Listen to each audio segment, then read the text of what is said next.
Ladies and gentlemen, good morning, good afternoon or good evening wherever you are in the world, and welcome to the third Mersey Maritime Exchange with our partners Maritime UK and the Department for Transport. And of course our incredible sponsors, Nautilus International, Peel Ports Group, Wirral Council, Bradmers and OPS Wind. My name is Chris Shirling-Rook and I have the great honour of being Chief Exec of Mersey Maritime and also Assistant Chair of Maritime UK, with a focus on our coastal communities throughout the United Kingdom of Great Britain and Northern Ireland. Mersey Maritime founded this conference 3 years ago to bring together nationally and internationally recognised thought leaders from this, our incredible industry. The first conference was very much focused on the launch of the UK's 30-year maritime strategy, Maritime 2050.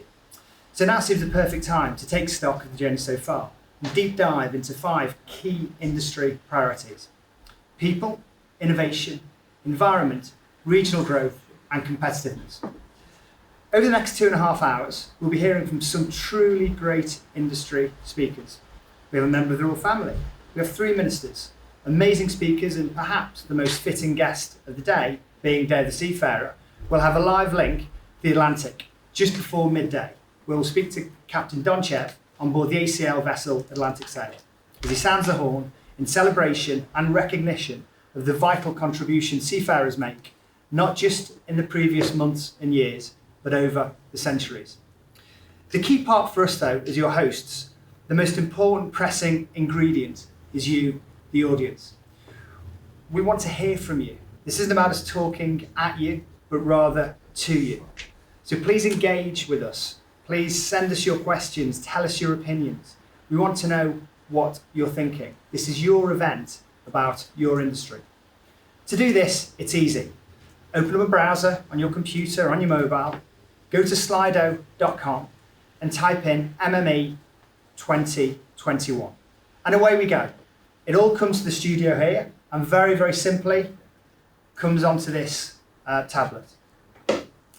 In just a few moments, we'll be welcomed by Her Royal Highness Princess Royal, patron of Maritime UK, and an incredible supporter of our industry. We'll then be hearing from our opening keynote speaker and a great friend of Mersey Maritime, the Maritime Minister, Robert Court MP. And then we'll start our discussions. So please, get comfortable, pop the kettle on, dust off the digestive, strap yourselves in. What a fabulous way to end the week. So please, Her Royal Highness. As patron of Maritime UK, I'm delighted to welcome you to the third Mersey Maritime Exchange, this year hosting an important discussion on progress in implementing Maritime 2050, the UK's flagship national strategy. It is entirely appropriate that such a national occasion for the sector is being held in Merseyside. Mersey Maritime sits at the heart of the regional and national maritime ecosystem. The Northwest is an iconic maritime region with a global trading gateway for the world and a rich heritage in shipbuilding and engineering. It is also a region that is adapting to the future with significant hydrogen and offshore wind projects, as well as disruptive technologies. The location for today's activity is both a nod to the past with the stunning architecture of the 19th century hydraulic tower, whilst firmly embracing the UK's position as a global maritime nation. The development of the Maritime Knowledge Hub project in Birkenhead will have innovation, digitalisation and decarbonisation at its core. Liverpool has recently been announced as one of the first 8 Freeport locations. And again, the backdrop of today's events in Birkenhead will play a key role in the success of this project. Everyone in the maritime sector is aware of the unique role that maritime plays in national life. I'm pleased to say that in recent months and years, the rest of the country has started to recognise that importance. Whether through the pandemic and the role of our key workers, creating jobs in coastal areas, or in transitioning our economy to net zero, increasing numbers of people are getting behind maritime. There is much for this sector to do to realise its potential. But the good news is that we have a common vision and roadmap for getting there, which is the Maritime 2050 strategy. It cannot be delivered by any one company or organisation and is a testament to the commitment and collaborative approach of the sector that so much has been achieved already. The report launched by Maritime UK today shows just what can be achieved when we work together. And I want to thank everyone for the work they have done to support this first step. Industry and government working together can achieve great things. And let me focus on just one success, the new cross-sector ambassador programme. Since launching in September, over 13,000 school children have learned about this sector. A great start, but we can and must do better. I encourage you all to sign up on the Maritime UK website, and together we will double that figure. The task for us all is to rededicate ourselves to Maritime 2050 and to work together to get there. There is much to do, but the groundwork has been laid, and I look forward to seeing the sector come together to fulfil our ambitious vision for the UK's maritime industries. Thank you, and good luck, and enjoy today. Good morning, everybody. It is a real pleasure to be here, and I am absolutely delighted to be at the Mersey Maritime Exchange today for the Maritime 2050, the Journey So Far conference. And I'm particularly pleased to be here in Liverpool as we mark the Day of the Seafarer. Liverpool, of course, where maritime is in the DNA, where seafarers have sailed for 1,000 years, a city which has kept the country supplied through peace and war. An innovative city of firsts, a city with a famous past and a great and modern future ahead of it. But I'll come to that in a moment. Before that, though, on this day, we celebrate seafarers. And I'd ask you all to join me for a moment to consider not just our seafarers, but all seafarers around the world. We've seen and understood how hard they've worked through the pandemic. We have relied on them like never before in generations, and we understood the vital nature of what they do than as we do today. We've fought for them as an industry to be recognised as key workers. We've lobbied governments around the world to allow crew changes and repatriation. The international community of seafarers have our collective thanks for their incredible dedication throughout the pandemic, and it is right that we should honour them today. And that's one of the things that's really struck me since I took up this post 9 months ago. The dedication and the drive of the people we have in maritime. And it's people who are at the core of everything that we do. Alongside seafarers, we have innovators, pioneers, engineers, lawyers, and of course, legislators. People are a critical factor, and people are at the heart of our 7 key themes of our Maritime 2050 vision. Now, we launched Maritime 2050 just 2.5 years ago, and yet working cooperatively and ever closer with our hugely valued partners on a national level, such as Maritime UK, and on a regional level, such as forward-thinking Mersey Maritime. With our dedicated, energetic organisations like the British Ports Association, UK Major Ports Group, as well as our exceptional academic institutions and trade unions. Together, we have already made great strides in implementing parts of that comprehensive policy. And I'm going to pick out just a few of the successes that we've had so far. We've overseen the setting up of the Maritime Skills Commission, which only yesterday published the Cadet Review setting out how we will reshape training to equip our future seafarers with the skills they'll need in the 21st century and beyond. We've seen the establishment of the Diversity in Maritime programme. We've granted £1.4 million to Marry UK for the Clean Maritime Call. That in turn unlocked a further £1.5 million in private funding. And of course, just 6 months after we launched Maritime 2050, we became one of the few governments in the world to launch a dedicated strategy for a cleaner sector with our own Clean Maritime plan. Now, this is by no means all that we've done. There's much, much more which we've done and which we are continuing to develop and to deliver. But I know I don't need to tell anybody here today or listening here today about the challenges we've faced throughout the pandemic.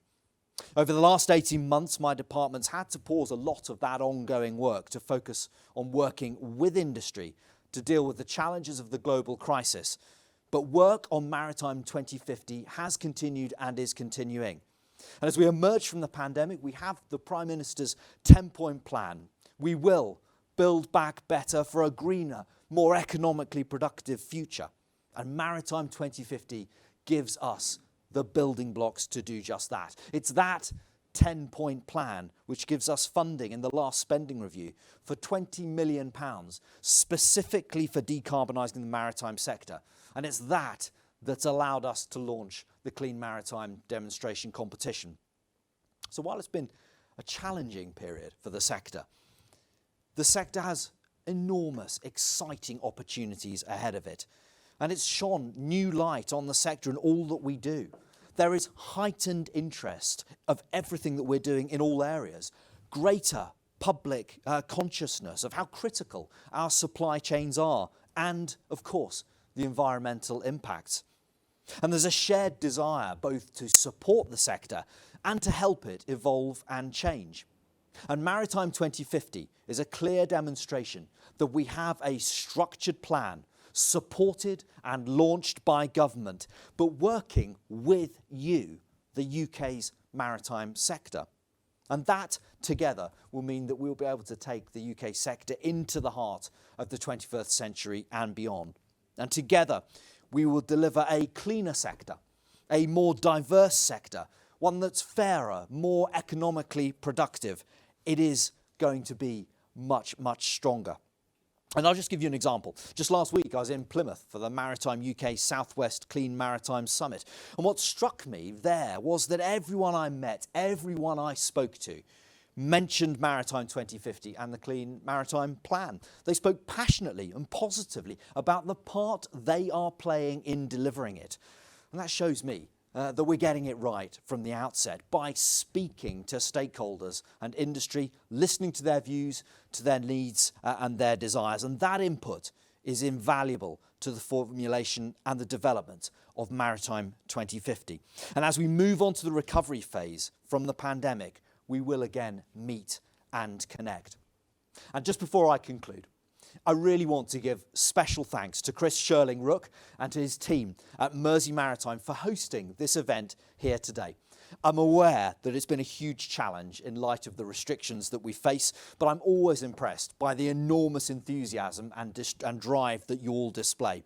For the way you actively promote and champion the Northwest on a local, national and international level. And I'd like to take this opportunity to congratulate you personally, Chris, on your MBE, which is richly deserved for the sterling work you've done for our sector. And so all it remains for me to do today is to say thank you for inviting me. Thank you for joining us here today. I know with such experienced and illustrious speakers, we're going to have a great discussion on what lies ahead. The challenges, but the opportunities too, which are growing ever brighter. Thank you. Minister, thank you so much for fabulous warm words, and I think it's really set today off perfectly. The first section is people, probably the most critical part of our entire industry. So what we'd like to do, we'll invite Mark Dickinson and Laura Marquis for the next section, and as we get set up, we're going to run some VT.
Fantastic.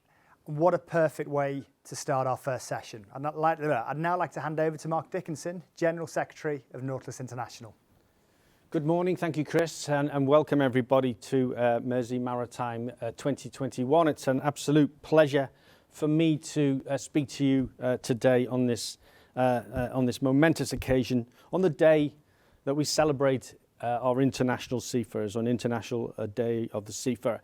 Now, I'm someone who grew up on the Wirral, so my home is my birthplace is not far from here, from the Maritime Hub. So I have a very strong personal connection with Mersey Maritime, with everything maritime on the Wirral. I embarked on a career at sea at the tender age of 16 and a half. Little did I know that actually I was entering into a career in shipping, which is a different thing. I didn't realize at the time that it would open up so many fantastic opportunities for me. And after 43 years in the shipping industry, I think I can say with some confidence that it is a fantastic industry. So when we're here to celebrate maritime, to celebrate Mersey Maritime and the knowledge hub and the development that's been taking place, it is absolutely fantastic, and from a personal level, I'm so proud to play just my small part in that and to support that diversity and opportunity that the maritime industry represents. Now, of course, International Day of the Seafarer is about recognising the invaluable contribution that seafarers make to international trade and to the global economy. The world's 1.6 million seafarers are among many of the heroes of the pandemic, from delivering the personal protective equipment, the vaccines, to energy supplies and the goods on the supermarket shelves. It is and it was the seafarers who kept the world moving when everything else seemed to stop.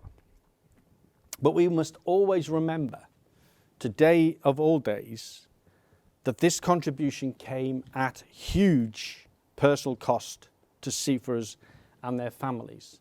And today, seafarers continue to be denied their rights.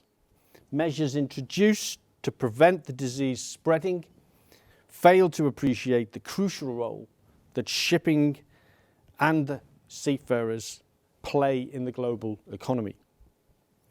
This had a brutal impact on maritime key workers, with hundreds of thousands of seafarers trapped at sea for many months, sometimes for more than a year and beyond. Countless others left out of work, often unable to access the kind of financial support that other workers were benefiting from. So as we gather here today to consider the progress that we have made against Maritime 2050 objectives and to think about what comes next, we must not forget about the seafarers.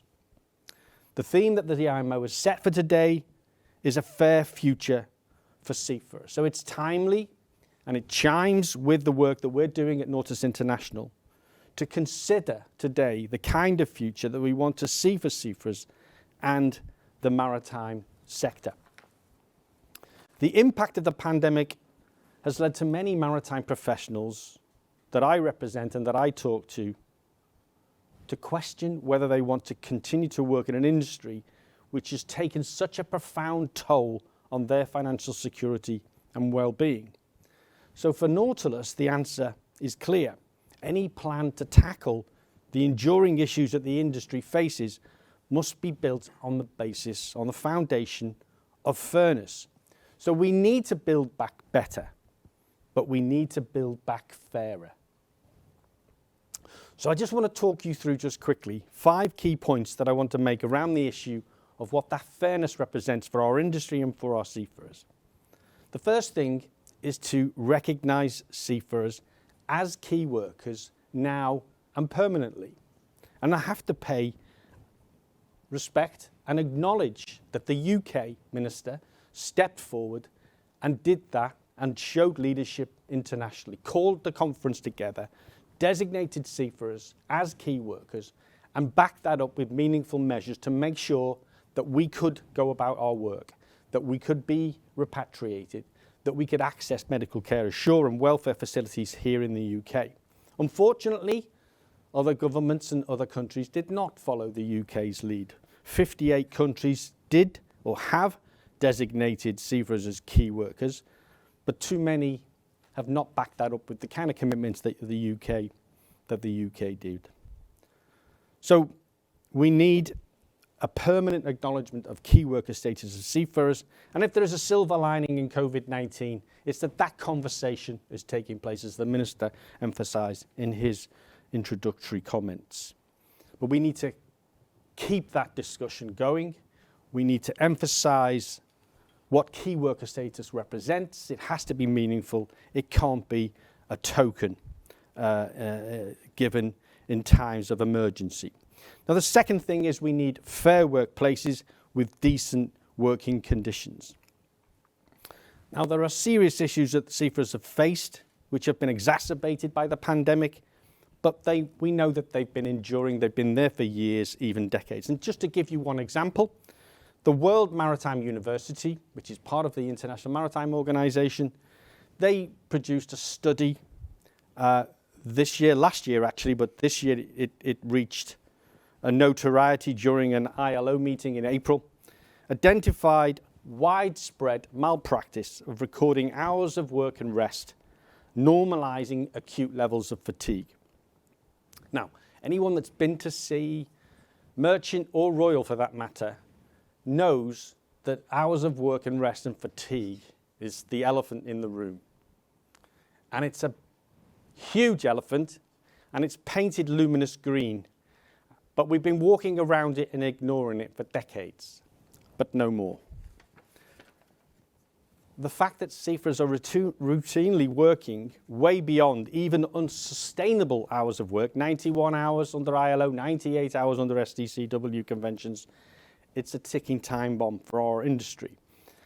And one of the medium-term aims of Maritime 2050 is, again, the UK showing its leadership in these things, in these matters, is for the UK to work with the IMO and the ILO to address a range of issues, including fatigue, including seafarers' welfare, and indeed modern-day slavery. And following the impact of the pandemic, we would urge the government to accelerate this process, to accelerate that work and make progress on these vital issues as a more short-term and immediate priority, and work with the WMU and with the IMO to address that specific issue. Now, thirdly, if we are genuine about building a better and a fairer maritime industry, then we need a frank and open appraisal of the industry's governance and the corrosive effect of ship registration practices, or otherwise known as flags of convenience, is more necessary now than it's ever been. Flags of convenience have long been an accepted reality in the industry, but when the pandemic hit, it was those flags that demonstrated utter inability to fulfill their obligations to seafarers on vessels under international law. If you look at the top 9 flags of convenience, within the top 35 flag states, they represent 51% of all vessels. So it's the predominant form of ship registration, and it needs to be addressed. Now, the link to Maritime 2050 is that the UK is committed to growing and supporting the UK ship register, and rightly describes the UK flag as a byword for quality.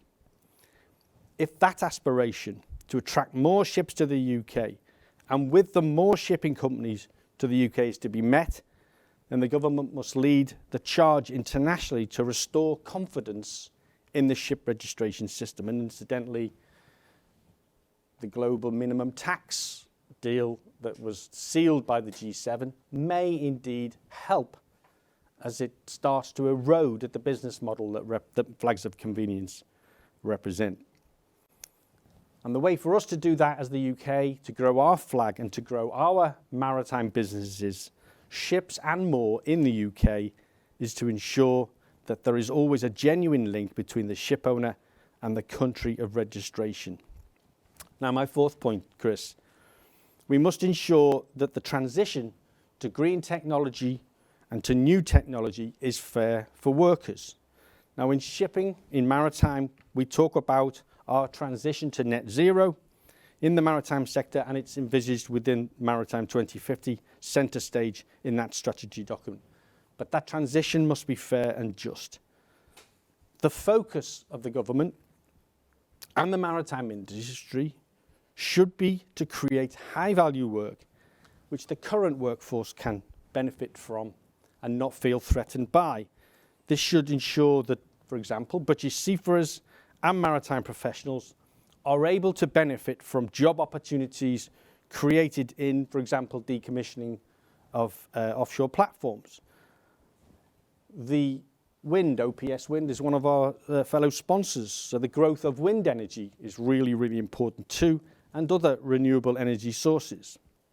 And the government should also act to ensure that the debate about new technology, and in particular automation, is human-centred, rather than considering whether new technology can replace seafarers. The focus, in our view, should be on looking at how technology can be used to enhance the safety alongside enhancing working and living conditions. And I think that's important in the sense that, in the context of the search for new talent for the maritime industry, which is a very competitive search, it's essential that we shift the rhetoric so that we talk of an industry that has opportunities for that talent, particularly those STEM students that the industry is so desirous of attracting. I mean, bluntly, selling somebody a career in industry that is actively engaged in trying to replace them fully autonomous vessels. We've heard about the Mayflower recently, had some trouble there, but the headlines are about replacing humans with technology rather than enhancing the work experience of those individuals. And in my organisation, that is presenting us with a lot of challenges. And the fifth point, Chris, our final ask in achieving fairness is for access to quality jobs and training opportunities for the future. The numbers of British seafarers upon which we believe the maritime industry is founded upon, those skills that come ashore, that work in the wider maritime cluster, has been declining. Now, it's declined by almost 2/3 since the 80s. And the gap between the numbers due to retire and the numbers of new entrants means a further 30% decline can be expected within the next decade. That's what the figures tell us. And to tackle this, the government must develop proactive policies to maximise the employment of British seafarers in the UK and to equip them with the skills required to take advantage of future opportunities. And I'm grateful the Minister mentioned the Maritime Skills Commission. It's doing a great job, and I'm proud to be a commissioner. And the Cadet Review report that was issued yesterday has identified the action necessary. So it's really pleasing to hear that mentioned in such positive way. We look forward to continuing to work with the government to deliver the recommendations from that report. Now, one of the ways in which we can assist that goal would be to increase the investment in skills.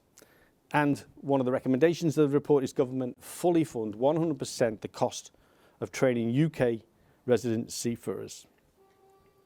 And we'd also add, we need the industry to commit to give those young trainees, those recently qualified youngsters, the opportunity to work beyond their cadetship, because Class 3 certificate, the first certificate they achieve, Officer of the Watch, is the starting point. They need to achieve their senior tickets, their Class 2 and Class 1. That's really important for their competitiveness and the advantages that they'll have with the new skills and the new knowledge that we provide them with to go out into the world and secure a career with all the benefits that that will bring back to the UK economy. We also need to drive continuous improvement, particularly in international minimum standards around working, living conditions and welfare. And I'm referring to the ILO Maritime Labour Convention, and I know the UK is committed to that continuous improvement, and I'm really grateful for that, and we need to work harder and stronger together to deliver that. I also want to, I don't know whether it's contentious in this room, Chris, but I also want to highlight the government's decision.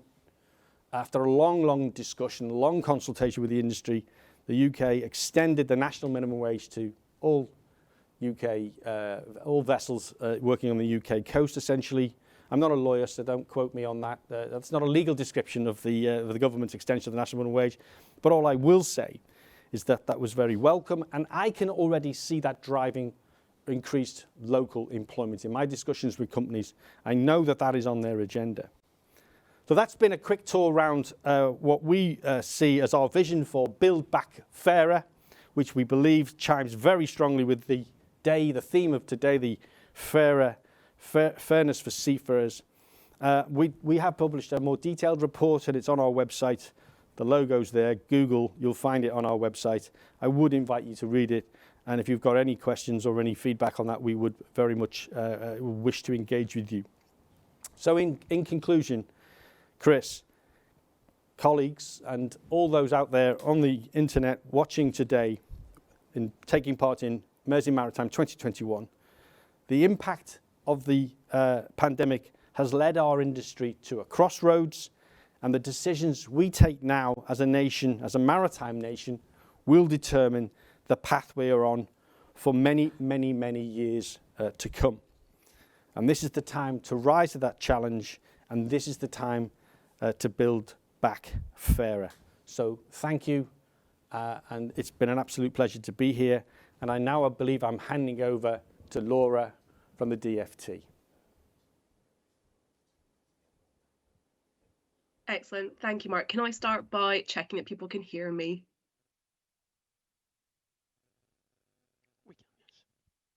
Lovely stuff.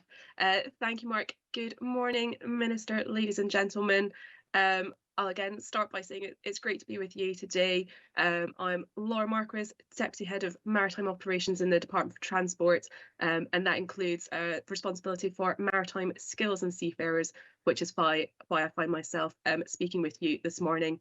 And I'll just reflect, I've got the fondest of memories of speaking about Maritime 2050 at the inaugural Mersey Maritime Exchange in 2019, when Maritime 2050 was hot off the press, and the room was sort of abuzz with excitement about the new strategy. So it's a great affirmation of Maritime 2050 that a couple of years later we still find ourselves talking about it, and it remains our guiding light for everything that we do together. So thank you, Mark, for your reflections. The Minister and Mark, you've covered the ground fantastically already, so I will just take a few minutes to add a few further reflections on the Day of the Seafarer as well, which is most fitting. And I think if you'll allow me a personal reflection, in all my years as a civil servant, the plight of seafarers during the pandemic is one that has touched me the most.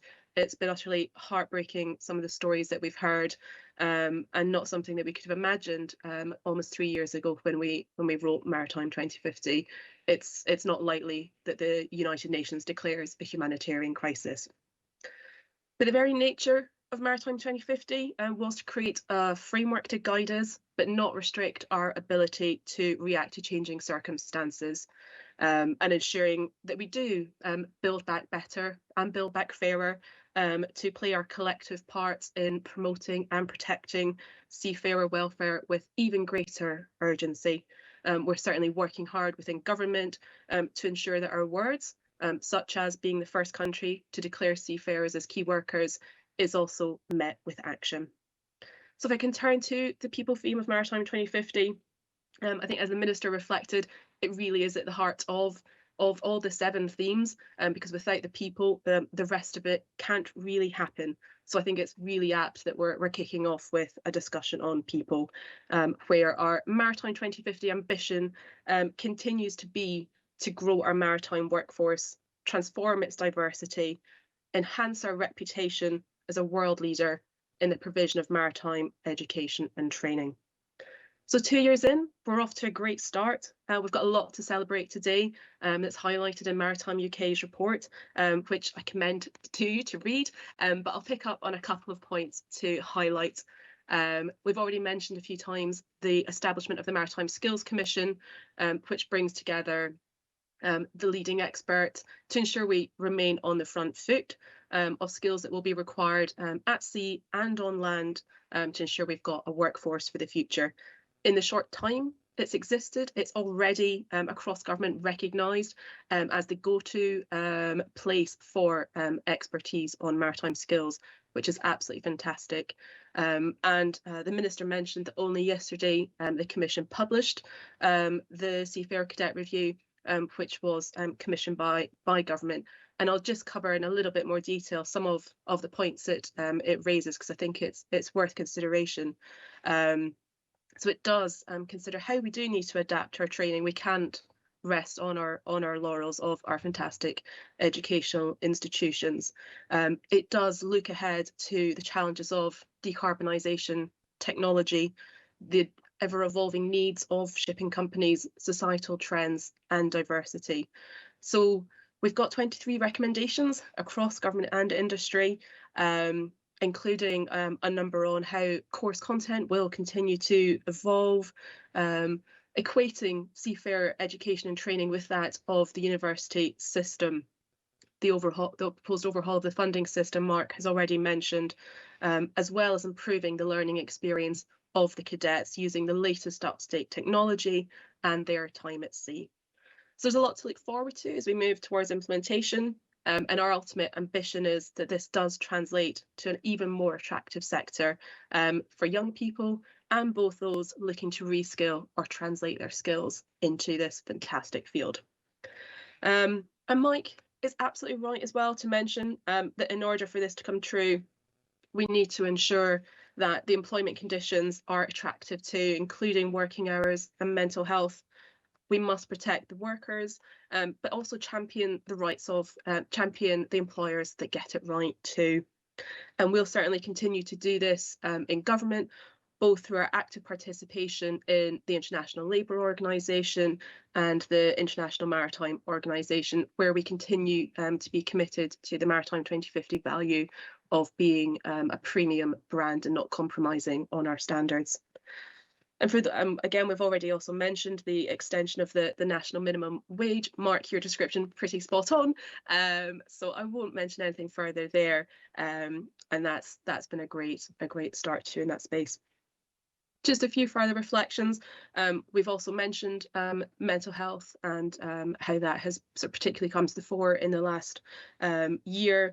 And that leads me neatly to reflect too the expanded network that Maritime UK has across a range of diversity issues, including mental health, women, pride and ethnicity. And government absolutely, again, remains committed to continuing to support these endeavours so that we have a maritime workforce that reflects the country it serves. There isn't time to do justice to the breadth of our collective achievements and future plans. So as ever, it's a conversation that I very much look forward to continuing. People in all parts of the maritime sector will continue to be at the heart of what we do. And if anything, the past year has only served to do that and just how important they are. Sorry, I'm not there in person. Would absolutely have loved to have been. Really look forward to being down at the Knowledge Hub in due course and once again chatting with friends and colleagues. But wish you all a fantastic rest of the day and thank you very much. And I'll hand back to you, Chris. Laura, lovely to see you, and again, it's probably the first time we've sort of caught up since you actually were a key part of opening the first maritime exchange. You're right, 2.5 years ago, back in the town hall. So lovely to see you, and we look forward to welcoming you to Liverpool. I suspect the best voices to learn a little bit more about people is to hear from the people themselves. So I think we have a wonderful video now which Nautilus have prepared that if we could run.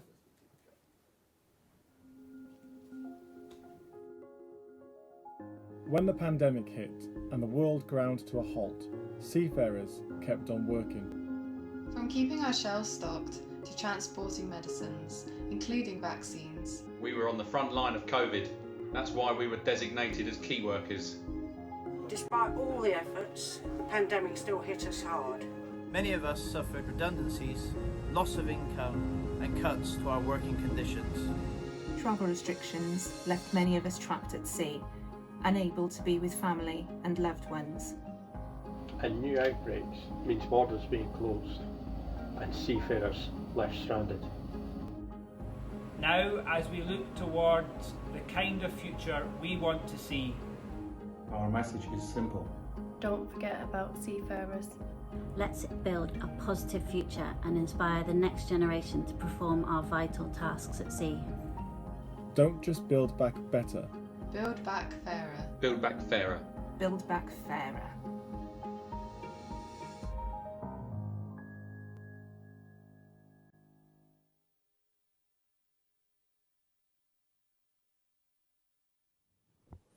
Fantastic. And without our seafarers, where would we be as a nation? So as we now move to our second section of the day, innovation, it'll be hosted by someone who's far better than me at presenting, Sarah Kenny, Chair of Maritime UK. But before Sarah literally takes the wheelhouse, we're going to have a quick video.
Hello and welcome. Thank you, Chris, for the incredible introduction. Let's hope I can live up to the claim that I'm better at presenting than him. We'll judge this at the end.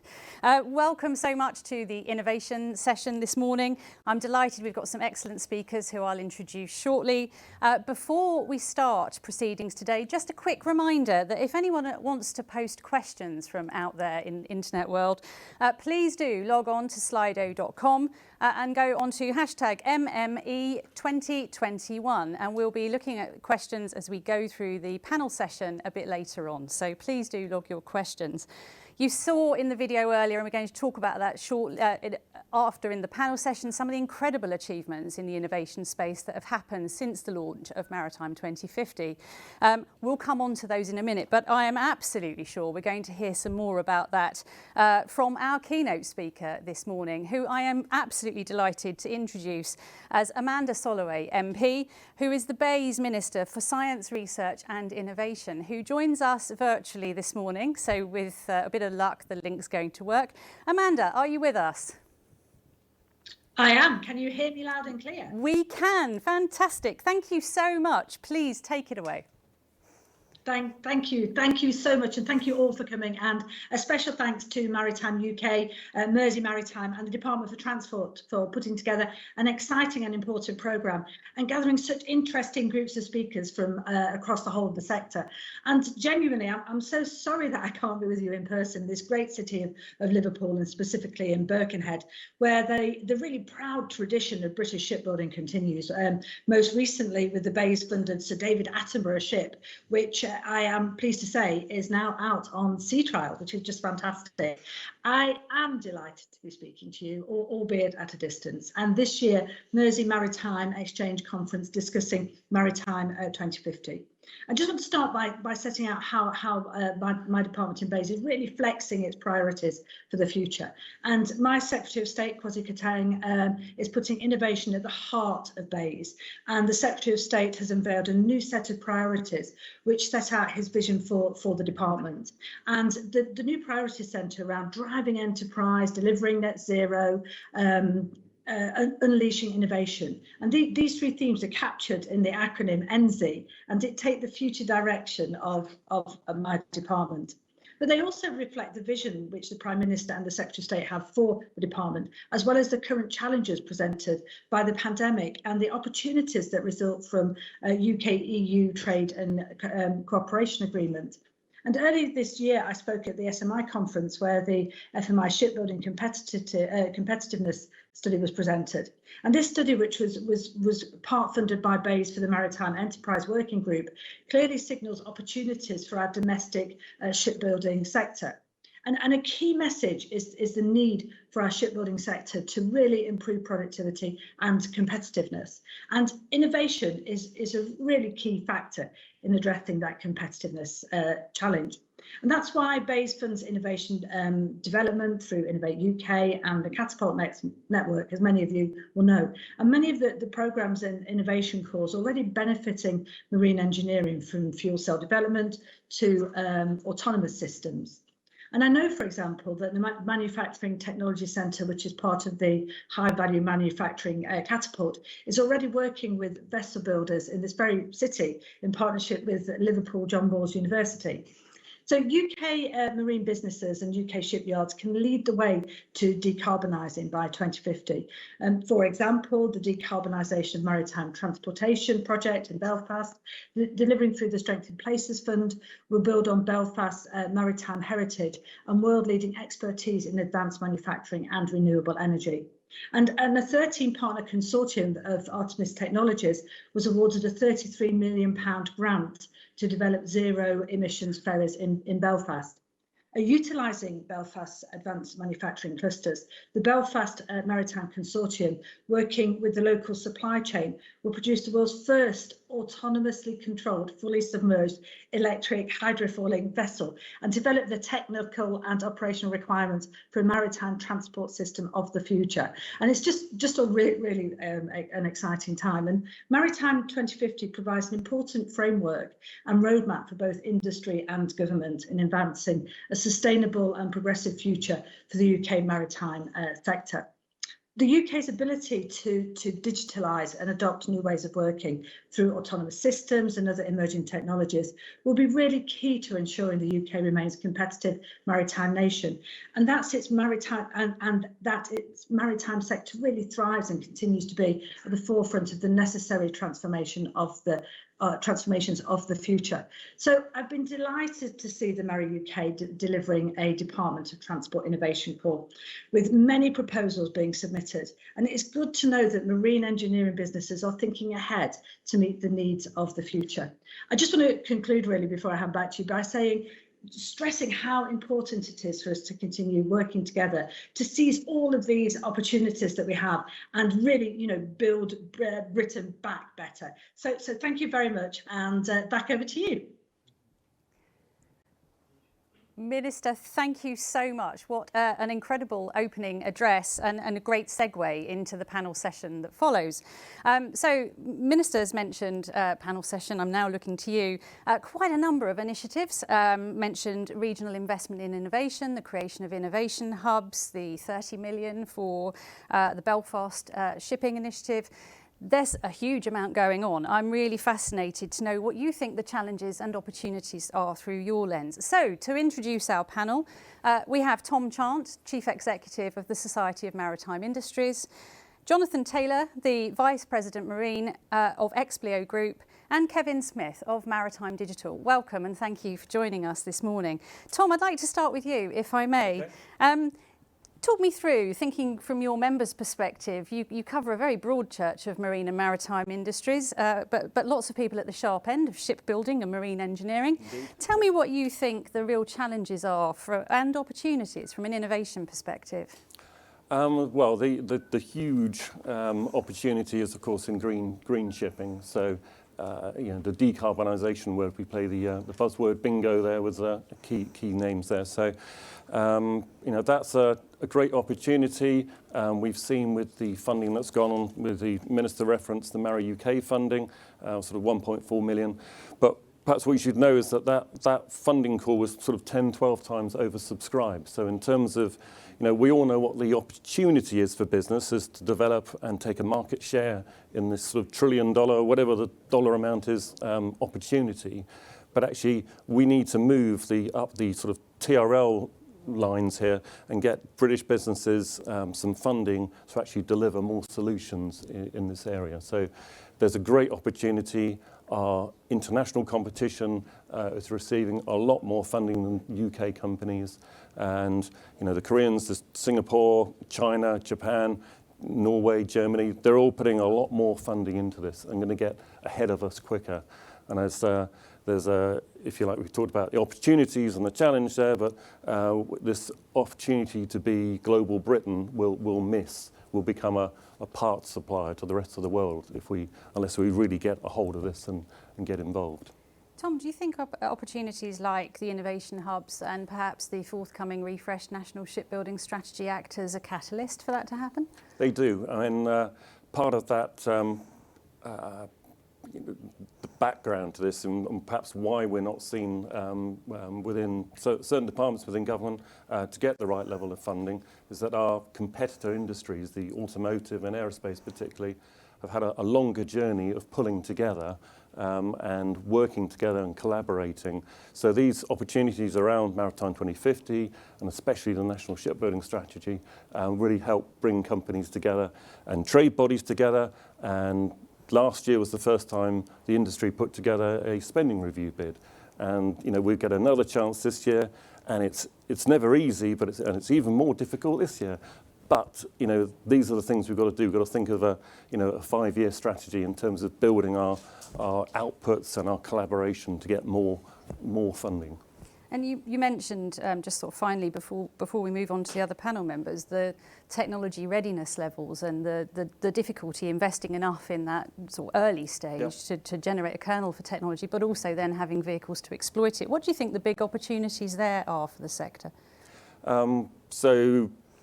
Perhaps within our workboat sector in the UK is moving from, there's great companies like AMC in the Isle of Wight who have a great opportunity and ideas and vision around green battery powered technology for the wind farm boats.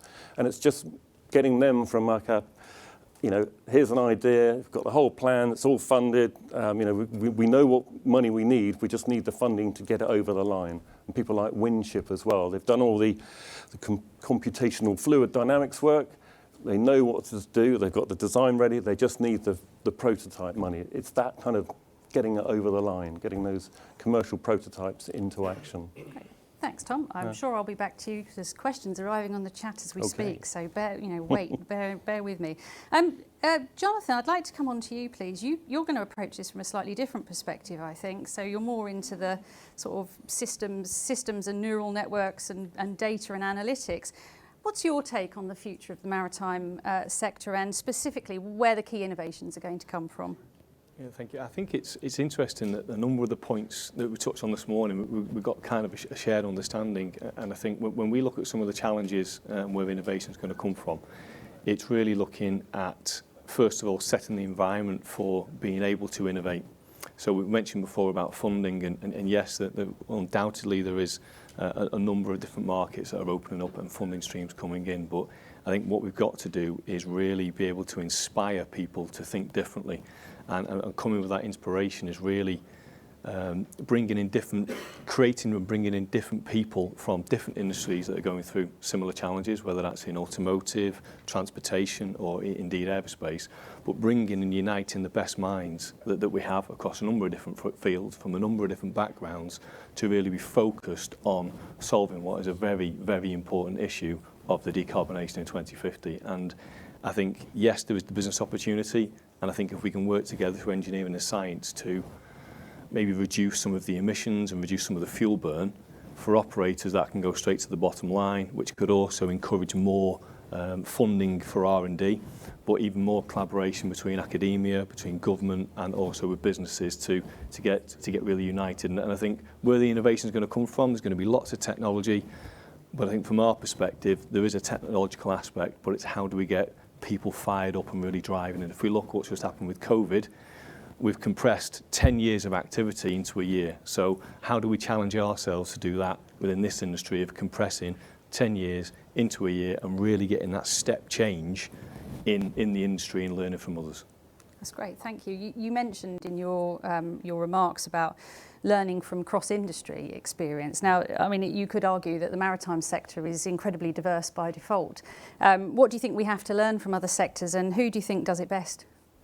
Oh, I wouldn't like to say who does it best, but I would like to say I think if we look at similar industries that are going through challenges at the moment, I think Kevin might touch on some of this later, but some of these things are being done at an advanced pace with a different perspective in automotive, in transportation, in aerospace. We're looking at different propulsion technologies and energy storage systems.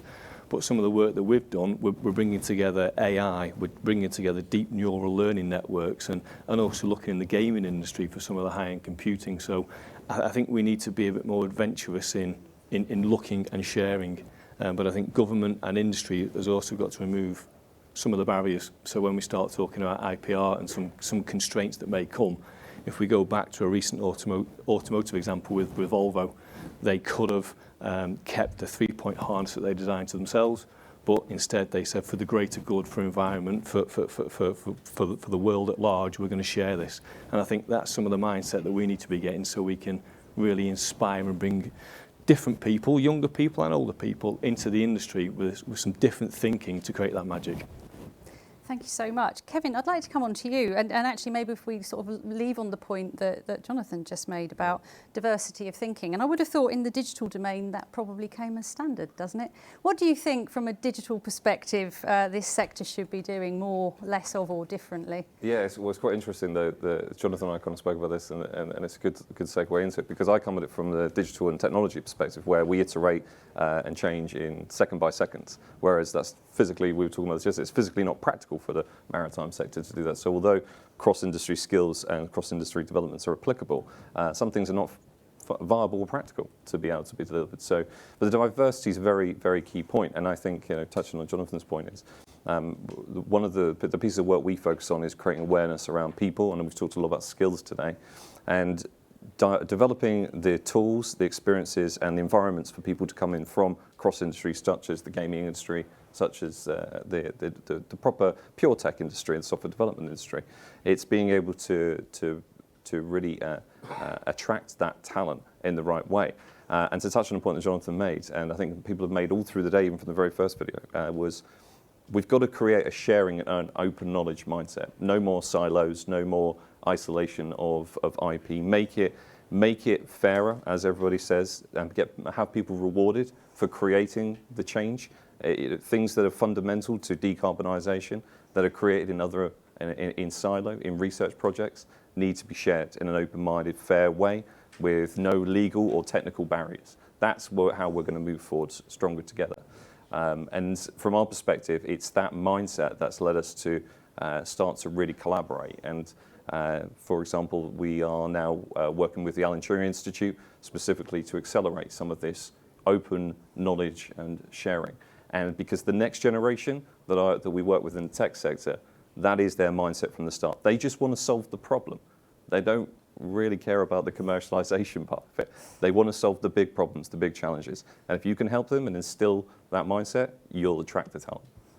Thank you, Kevin. Just sort of reflecting on one of your points, it's often talked about the democratization of data. You made the point about people kind of need to get over the intellectual property argument and move on.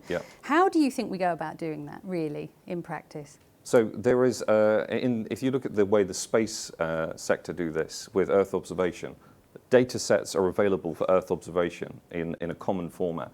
If Maritime were to do a similar thing with smart ports, with AIS data is only 40 to 50% accurate in terms of the fleets, we need to have more data points and have them in open platforms. Let people develop on them in mass in these AI labs and these accelerator hubs. Let them produce the results and then be put into an environment where they feel safe sharing that knowledge. That will develop change very quickly. Thank you, Kevin. I'm going to come to a few of the questions that are sitting on the chat. So be warned, here we go. One of them actually relates, we no longer have the Minister with us on this session, but there's a couple of questions that are quite specific to government. But Tom, I'm going to pick on you, I'm afraid, and reword the question slightly.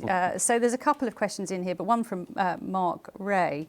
Asking about how might the government, through all of its departments, better coordinate its strategies and delivering its plans for decarbonising maritime. I'm just interested in a perspective from you as the Chief Executive of SMI, please. On how we're going to combine. So working with Maritime UK, that brings together all the different trade bodies and regional groups. If we only stand a chance of improving our chances of funding for innovation if we all talk together. That's essentially the reason, in my mind, why Maritime UK came together, because before it came together, all the different trade bodies and groups would stick their hands up and say, I'm Maritime, I'm Maritime. And if we have one voice, we have one chance. And this is exactly what the automotive, the aerospace, and I'm hearing this morning, the construction industry have done. You've got to combine, give one voice, one set of challenges to government, and then you begin to get the traction and the support. Great, thanks, Tom. We've got a few minutes left, but in the final few minutes, I've got a great question in from Anonymous. Thank you, Anonymous. And the question is, for the innovation panel, but linking back to the skills session, do we have the people we need to lead the innovation we all want to see? And if not, what should we do about it? And you've probably got a minute each. So, Kevin, I'm going to start with you. Yeah, I think it just continues on my point, is what we need to do, first of all, and something that we've taken action on, is create awareness, show people the real scale of the maritime. It's a hidden industry. We need to create more awareness right at the grassroots, right in the education system. Really instill that it is an exciting industry. Things like autonomous vessels. As a graduate, as an engineer, as a researcher, as an AI data scientist, if you can build something physical and tangible, that's an amazing opportunity. So I think we need to really focus on getting ambassadors in place that can drive it at that level. Thank you. Jonathan? Yeah, I think it's a very good question. Probably where I'd start with, I think we've all got a part to play in creating that compelling future. I think if we can really articulate why this is going to be so meaningful, not just economically, but for people to really touch the lives of others, to have a large social impact, I think it's going to allow us to really open that up, open the mindset up, and that itself should attract people who want to push forward, who want to have a real impact and for the right reasons. So no, I don't think we've got all of the right people. I think we've got some very good start, and it's how we all work together collaboratively and collectively to make sure that we can build what is needed for this journey. Thank you. And Tom, I know this is a topic you're very passionate about as well. Well, everything they said, but on top of that, we are science superpower. That's one of Boris's statements. So let's keep leading with that. We could also think about the number of universities that are involved, in maritime, Plymouth, Exeter, Newcastle, locally 2 universities. So, there's a huge amount of work that is there and graduates that are in the industry, if you like, right now, sort of thing. So, but if we think about the new technologies coming through and you think about the people that are servicing those vessels, we've seen them on the video there from Nautilus, fantastic. Think of that skill change as well. From being walking around with an oily rag, if you like, to someone who's going to walk around and, monitoring a power management system and a battery system. And, there's a great opportunity there. It's not a, greasy, dark job anymore. It's a great opportunity there for students. And do you think we're getting that message across to them? I think we're beginning to, again, the fantastic benefit of Maritime UK, that skills work that Lorna and people get it involved in, absolutely fantastic. It's very difficult for the different trade bodies to pull together to have their own programs and not compete. So having that joined up voice does it brilliantly. And there was 13,000 already involved from the Minister said, so great. Yeah, fantastic. Thank you. I think that concludes our session on innovation. Thank you so much to everyone who's posted comments. We are logging the comments, so you'll have a chance to, we will take a look at them separately. I'd like to take this opportunity to thank the panel, Tom, Jonathan and Kevin. Fantastic job. Thank you so much, everybody. And actually, we move swiftly on, and you stay with me, because we're now moving on to the environment session. So I think we start with a video, please.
Great.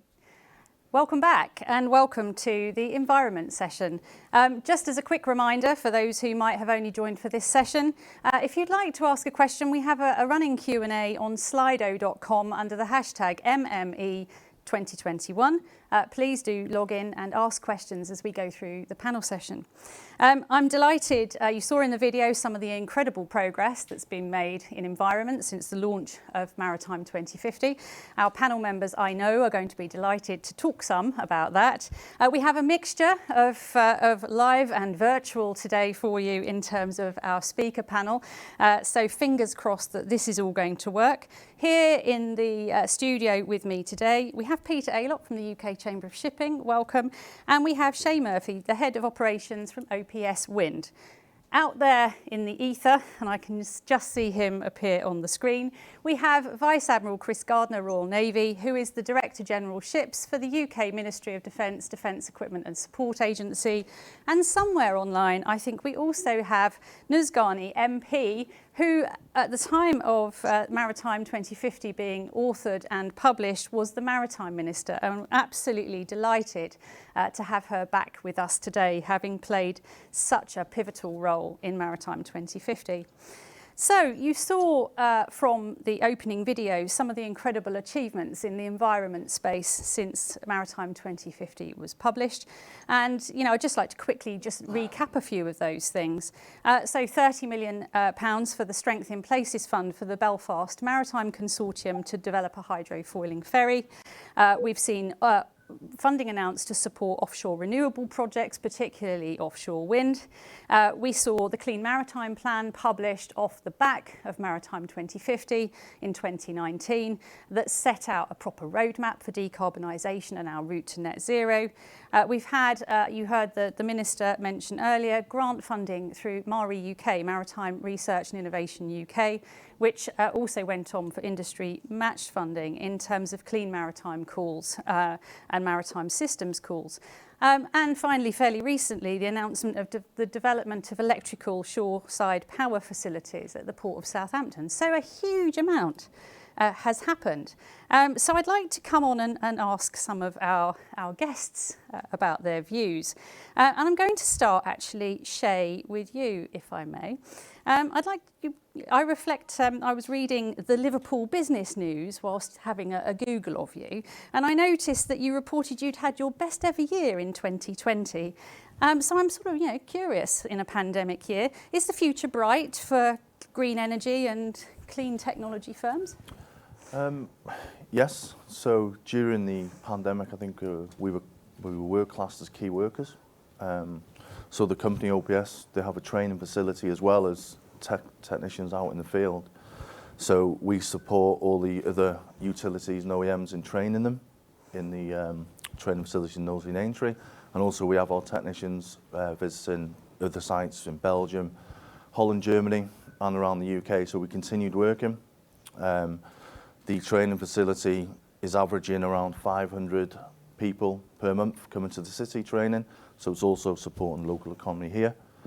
One of the points we were looking at when you look at what the Prime Minister and the government have announced about local funding or funding for infrastructure for offshore wind, we would want OPS to be part of that. We need a bigger facility. The bigger wind farms, or the further they go afield, they no longer go on a smaller boat, it's in helicopters, so we would need helicopter training. If we had that, I think the increase of capacity to the training facilities would double. So again, it would increase the economy for local companies around here. So, yeah. Great, that's fantastic. Well, that sounds like a very positive news story. Yes. That dependence on funding is an interesting point, a common thread, I think, throughout today. Peter, I'd like to just get some comments from you. Your members reflect everyone who sort of feels the pinch of particularly the last year, but also in an industry where investing in ships is a long-term, probably long-term low-margin game. How do we create the capacity to invest in our environmental future? Sarah, thank you very much. I think it's a combination of coordination and acceleration, really. I think all our members at the Chamber, the ship owners that are operating domestically and internationally, are totally committed to this route. And everyone wants to do it as quickly as we possibly can. But clearly there's a huge amount of infrastructure required. There's a huge amount of coordination required on a level that we've not had to do before. When we're pretty much operating on a handful of fuels that are fossil based at the moment, moving into a plethora of fuels that will have very different storage requirements, very different supply chain requirements. And how we can bring that together alongside accelerating the technology. And principally within our membership, we've got sort of two major international engine manufacturers. And they probably could deliver what you need in a very short space of time, whether it be ammonia or hydrogen. And the battery technology obviously is a slightly different game for large scale shipping. But the real issue is how we're going to supply those ships on what is, as we all know from the container industry in the last 2 years, and particularly in the direction it's going at the moment, a very established bunker fuel scenario. And that needs a complete consideration internationally in terms of how that's going to go forward. On the funding side, we're always going to be asking for more. We're always going to be asking for more assistance. Ship owners will invest, but obviously their certainty has to be there. At the moment, it's a bit of a dark cloud in terms of exactly which direction to go. And if we look at the major international ship owners, they've all got very different strategies. There is almost a schism between whether we go for transition fuels on the basis that carbon dioxide is an accumulated gas, or whether we move directly towards and accelerate that move towards new fuel technology. And I think LNG is a good example of the challenges. LNG took a very long time to get going, and not that I'm advocating it as a final fuel, but it took a long time to get going because of planning restrictions in ports and planning restrictions in building new facilities to supply ships. And those are the sorts of issues where I think alongside the funding asked to government, we're going to be needing to talk to the government very closely on, and I know that the ports will have a very strong view on that. Thank you, Sarah. Peter, thank you. I think that kind of brings us fairly neatly into Chris Gardner's space. Chris, welcome. Thank you for joining us this morning. Just listening to Peter's comments there around investment and shoreside infrastructure and what's needed in ships, obviously you're going to see this from a slightly different perspective, albeit that the National Shipbuilding Strategy now for the first time has properly moved into being a national shipbuilding strategy, not a naval shipbuilding strategy. So I'm really interested in your view on the refresh when it's published. Where do you think the real opportunities lie? And in specifically, how demanding do you think you ought to be of industry, and what response do you expect and what behaviours do you expect from industry to really capitalise on the opportunity that the shipbuilding strategy represents? Sarah, thanks. And sorry I can't be with you all personally today. I think quite a lot of people think that the delivery of military capability and our responsibility for embracing green technology are incompatible. But I fundamentally don't subscribe to that theory. And I think that as we take the opportunity to refresh and invest through the Royal Navy in particular, and under the banner of the National Shipbuilding Strategy and the refresh, which I hope will be published in the autumn, to think about how we bring green technology to bear in the future design and build of our warships going forward. And in that sense, the thing that has struck me most about being at this conference today is that I think we need to sort of expand our horizons outside what I would call the normal bandwidth of our traditional defence suppliers, because my sense is that quite a lot of the innovation and quite a lot of the thinking that's going on and quite a lot of the ideas that I've heard throughout the conference today and yesterday at the dinner last night need to be brought into our thinking. So the challenge I think we're facing as we publish the National Shipbuilding Strategy refresh in the autumn, and recognising that the vast bulk of the demand signal behind that shipbuilding demand signal will fundamentally be driven by the Ministry of Defence's needs for future vessels, is working out how we can genuinely bring that innovative thinking and those emerging technologies to bear in the design and then the subsequent production of those vessels as we go forward. So I think that the challenge we're facing at the moment is that we have an industrial base at the moment that needs to evolve with us as we take this work forward. And we need to think about what both the opportunities are there and how we can seize them, but also really where the barriers lie, because the only way the Royal Navy will get the capability it needs in the future is if we work alongside and in partnership with industry to build a productive and efficient maritime enterprise that is then able to deliver the capabilities we need. And to meet the Prime Minister's very, very clear intent that he wants to see the UK in terms of the way in which he described bringing shipbuilding home, also being on the leading edge of being a green maritime nation as part and parcel of the process. And for me, it's about how do I put a wrap around all of that to make sure that the Royal Navy is playing its part, contributing to that going forward. Thank you. Great. Chris, thank you. I'd like to come on to Nuz, if I may. Nuz, welcome. Thank you for joining us. Long time no see. Welcome back. I hope that you are rightly proud of the achievements since Maritime 2050 was published on your watch. I'm sure you've kept very close to it, given your passion for the topic whilst you were the Minister. I wonder if you could reflect for the audience on the recent G7 summit and the commitments that were made there, and in the light of COP26 coming up later in this year, and what that might mean for the marine and maritime sector and for Maritime 2050. Well, thank you for having me, and good morning. My apologies for not being with you in person, but I must congratulate Mersey Maritime for putting together this fantastic conference, and also to Chris on his leadership and securing a nod from Her Majesty the Queen. I do not doubt that he's absolutely delighted with that. Before I just answer your question, can I just quickly reflect on how important today is for our seafarers? I remember listening to Mark earlier on, and we must do all we can today to reflect on the fantastic work our seafarers are doing and the terrible plight that they're under due to the lack of international coordination, whether it's governmental or business, or if I can be so robust, even the IMO, that has left so many of our seafarers stranded out at sea whilst we're trying to deal with COVID. And I'm incredibly pleased that so many people that are with you today have worked incredibly hard to raise the plight of seafarers. It's incredibly curious and fantastic to be discussing Maritime 2050 a few years on. It shows you how important and critical the collaboration was between government and the industry, that the strategy is still a live strategy.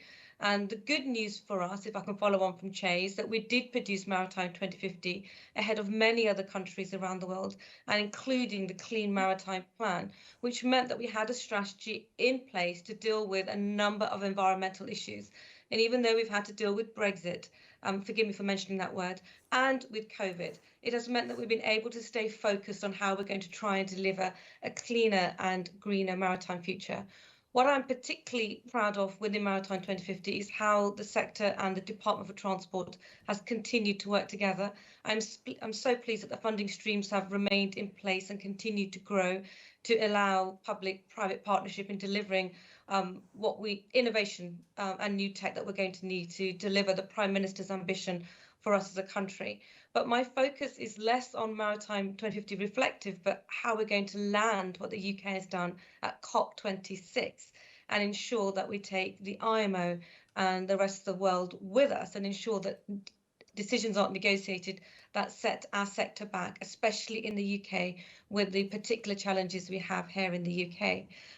So COP26 is my absolute focus at the moment for transport, because I sit on the Business Select Committee, and of course I keep a close eye on maritime for that. And I hope at COP26 there will be a huge push to get other nations to put a clean maritime plan in place. And I hope that with greater collaboration, so the first mover advantage on technology is not a disadvantage, because my anxiety is that we do have some of the best minds here in the UK.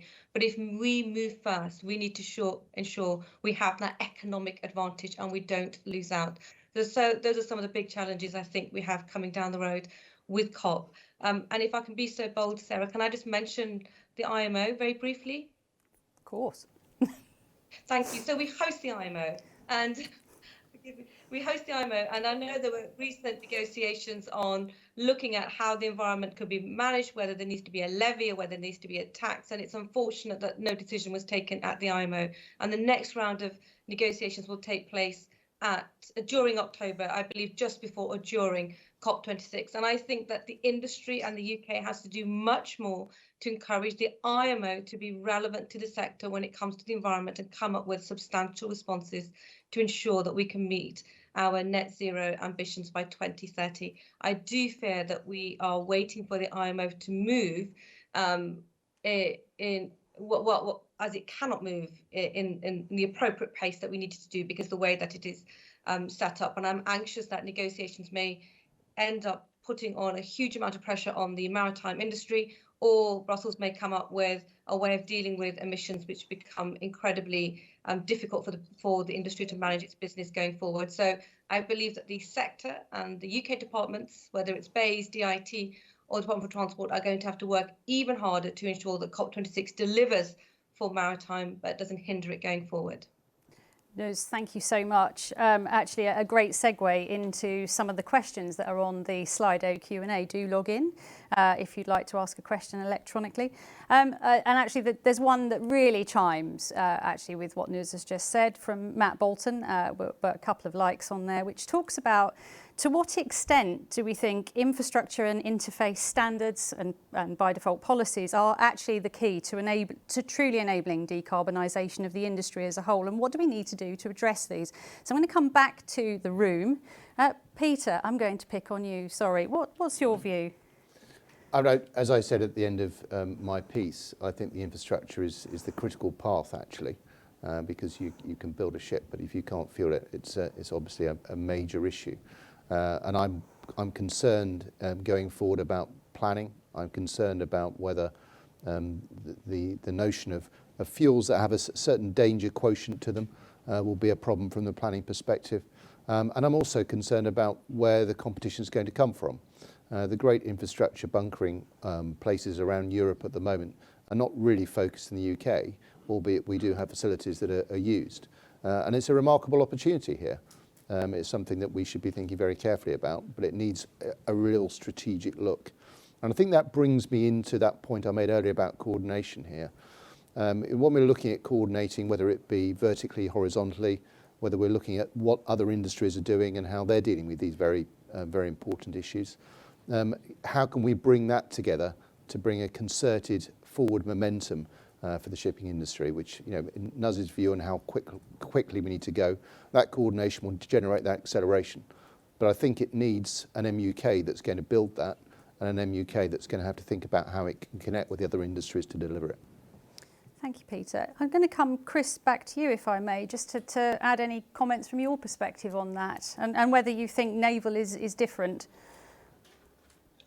I certainly don't think it's different, but I absolutely recognise and acknowledge the challenges that we are facing there.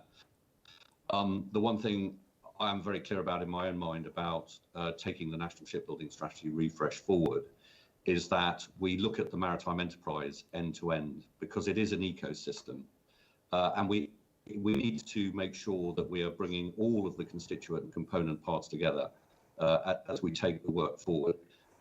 Because it's really, really important that, if we're going to have a vibrant and healthy shipbuilding enterprise within the UK, it needs the supply chain that sat behind it. And the value is often driven through the supply chain and, in fact, through the through-life support costs that then inevitably follow as a tail there. And what I would see is that as we set up the National Shipbuilding Office, which from where I sit, and I'm just the personal shopper for the Royal Navy, but will be hosted in the Ministry of Defence, I see that having an increasingly important role as driving part of the cross-government coordination of some of this effort going forward. And I'm very determined, actually, that as that office is set up, that we make sure we are firmly and fully plugged in and linked to the work that I'm hearing about here today around Maritime 2050. They should be fundamentally indivisible, and collectively we'll be stronger if we take that all forward together. Great, Chris, thank you. I'm going to come back and bring this back locally, if I may. Shay, I'm going to come to you. There's a question on the chat here about, which builds on this point about infrastructure and policy, but thinking of this from a regional perspective, the question from Phil Hindley is, we hear a lot about decarbonisation of the North Sea and Humber in wind energy, ports and maritime overall. What are the particular opportunities and challenges in the Mersey region? For the round 4 projects that are coming up,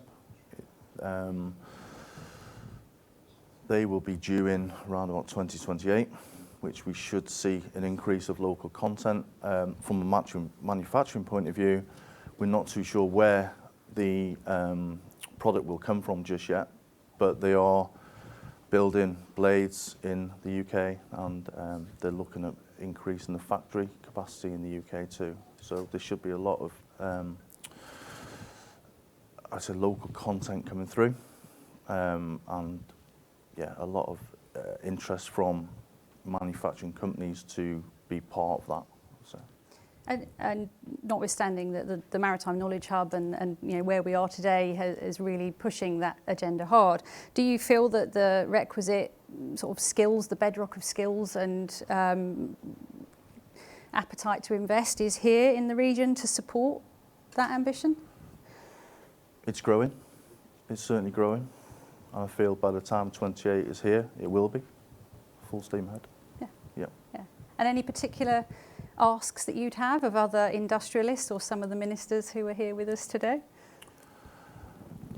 I think we just need to look at local content a little bit more in the regions of where they're going to build the renewable or the wind farms. They need to look at smaller companies like OPS Wind, where we've got the training facilities in-house, we're accredited, but we need the bigger facilities to keep up with the demand of the Round 4 projects coming up. That's great. Shay, thank you. That's it, ladies and gentlemen. We're out of time for a really excellent, could have gone on all day, environment discussion. I'd like to take the opportunity to thank our panel members online, Nuz and Chris. Thank you so much for joining us. And here in the audience, Peter and Shay. Thank you so much, everybody, for your contribution. The next item on the agenda is regional growth, for which I hand over to Chris.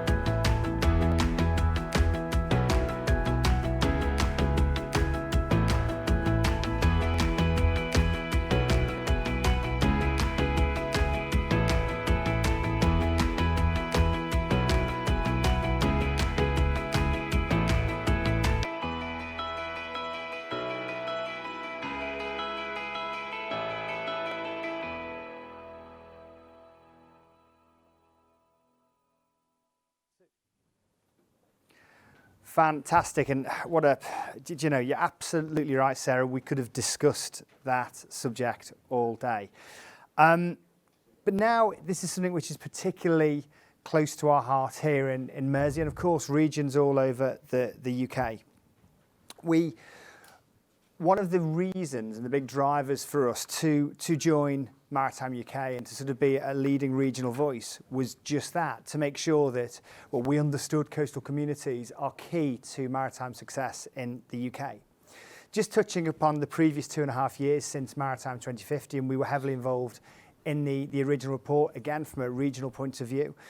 We've sort of gone from just a couple of sporadic cluster organisations to now we of course have Northern Ireland, Solent, Cornwall and the Southwest, ourselves here, Scotland and the Humber region, with another 3 or 4 planned to be developed over the next 18 months with our partners Maritime UK and DFT.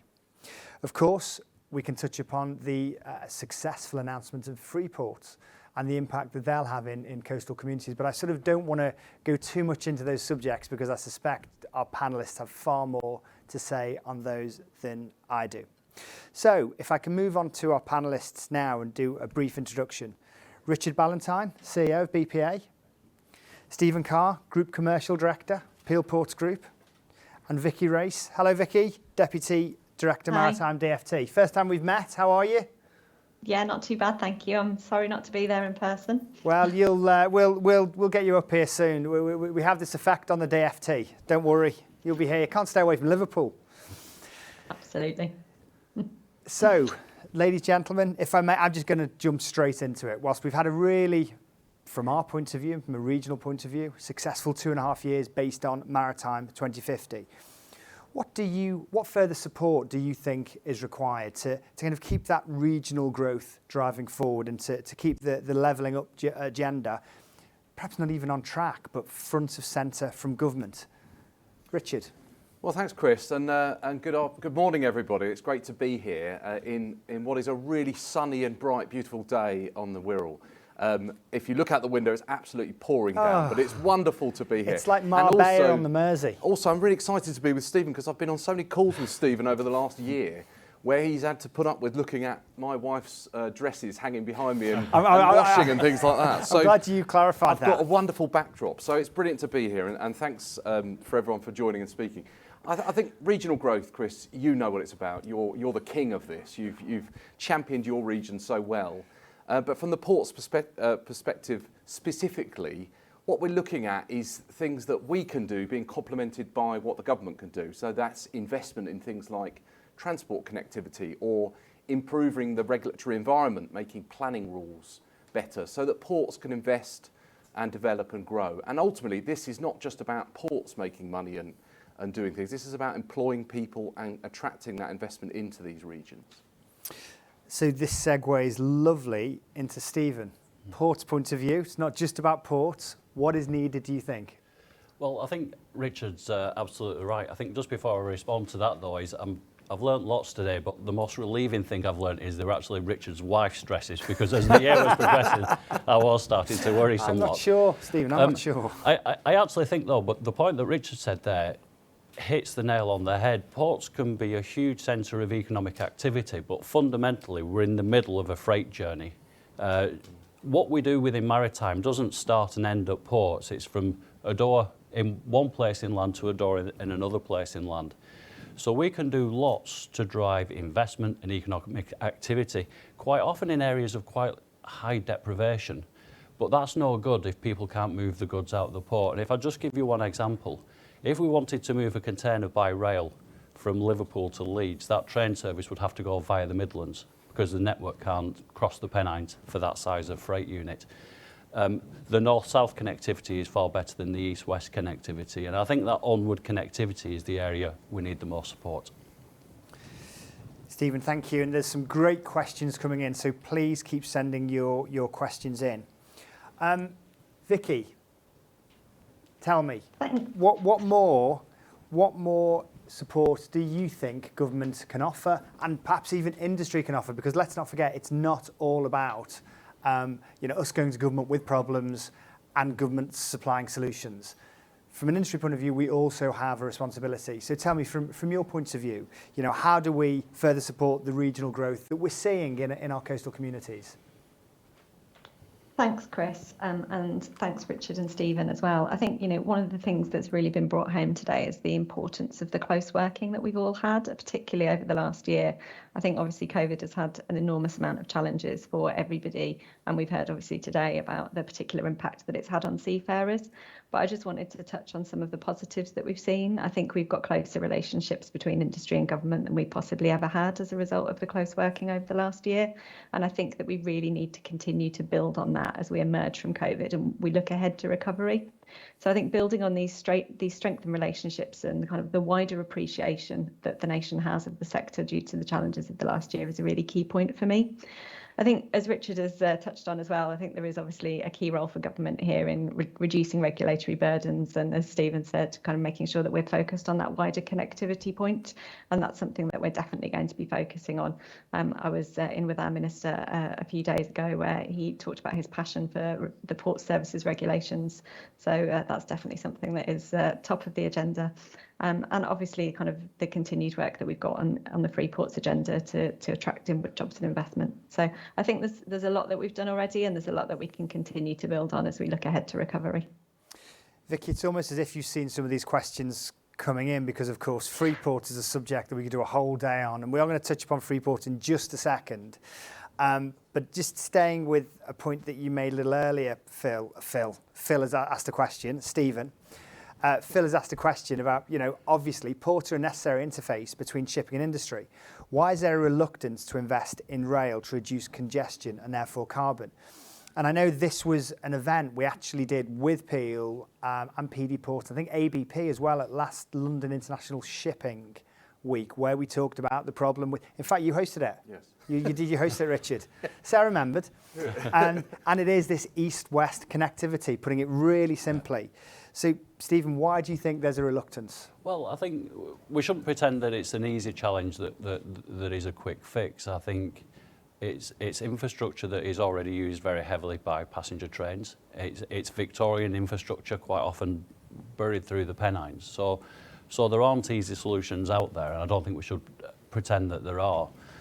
But I think what we need to do is just recognise the fact that for ports, and I don't mean the port company, I mean the ecosystem that lives around the port, to be a true economic driver in areas of relatively high deprivation, we need to enable goods to move efficiently and smoothly. So whether that's rail, whether that's better road links, whether it's investing and using these ports as test beds for new and emerging transport technology as we're on the move towards net zero, these are the areas that we need to focus on. But quite often, the solution isn't a big major infrastructure project. It's relatively small investments just relieving certain pinch points on routes, and that small investments will make a huge difference, I think. Absolutely. I can see you nodding away to a lot of this, Richard. What are your members telling you about the rail infrastructure question? Well, just on what Stephen was saying there on, it's basically last mile connections, and it doesn't have to be huge infrastructure projects, as Stephen said, and this goes back nearly 20 years. We had the Eddington Review of Transport under the Labour government, where they looked at pinch points, roundabouts, strategic last mile links, etc. It's the same issues, but I guess the thing I would say to government and policymakers is that it's not just an ask from the port sector, for example. If you connect Stevens ports or other locations, that's benefiting those communities. That's helping people transport things, do things, commute, etc., as well as that investment in the actual infrastructure itself. So I think it's a really good thing. On rail, specifically, it is an interesting observation. We did a study recently and found that about 75% of freight is moved by road to and from ports, which emphasises the importance of road, but also I think underlines the need for us to invest in rail, because we need to drive that up. And rail and short sea shipping is the other area we can look at, is a way to get the freight moved in a carbon friendly way and in less imprint into our environmental and regions, etc. So I mean, there's a fabulous report commissioned by the Road Haulage Association. I'm going back about 5 or 6 years, you'll have seen it, about basically moving haulage onto rail right across the country, as it happens in Europe. And it's almost like going on the Channel Tunnel, you put your wagon on one end and it comes off the other. So there's absolutely some appetite for this. Vicky, if I may just ask you for a response for all these great ideas. So basically you're going to authorise what, a couple £100 billion spend now? I'm taking your nod that government has committed to this. Well, wouldn't that be nice? I'd love to have such far-reaching power, Chris. But you're right. I think this is, to me, is about getting industry and government working together in the best possible way. And I think we've got a series of kind of pretty clear government objectives here on decarbonisation and levelling up, which I think we can really use to leverage some further support and investment. So making those cases not just from the maritime sector, but linking up with the wider rail and road sector, and linking up with local communities and really driving that through the links that we already have, and making sure that we're all working in the same direction, really, because the last mile issue is an issue that has been an issue for transport for many years. There is obviously a great deal of investment coming down the line on the railways, and making sure that we can leverage that in the best way to get the best outcomes for everybody will be really important. Absolutely. And perhaps a further point on this from Richard? Yeah, just to follow on from Vicky there, I think the strategic point and what we have with Maritime 2050 is an opportunity to highlight, we've got great support from the DfT and Transport Scotland and the Welsh and Northern Irish governments in terms of their ports teams, their maritime teams, and a huge amount of hard work to Vicky. I could see Rod Paston is here, Laura spoke earlier, and the Minister, huge amount of activity and work they've done.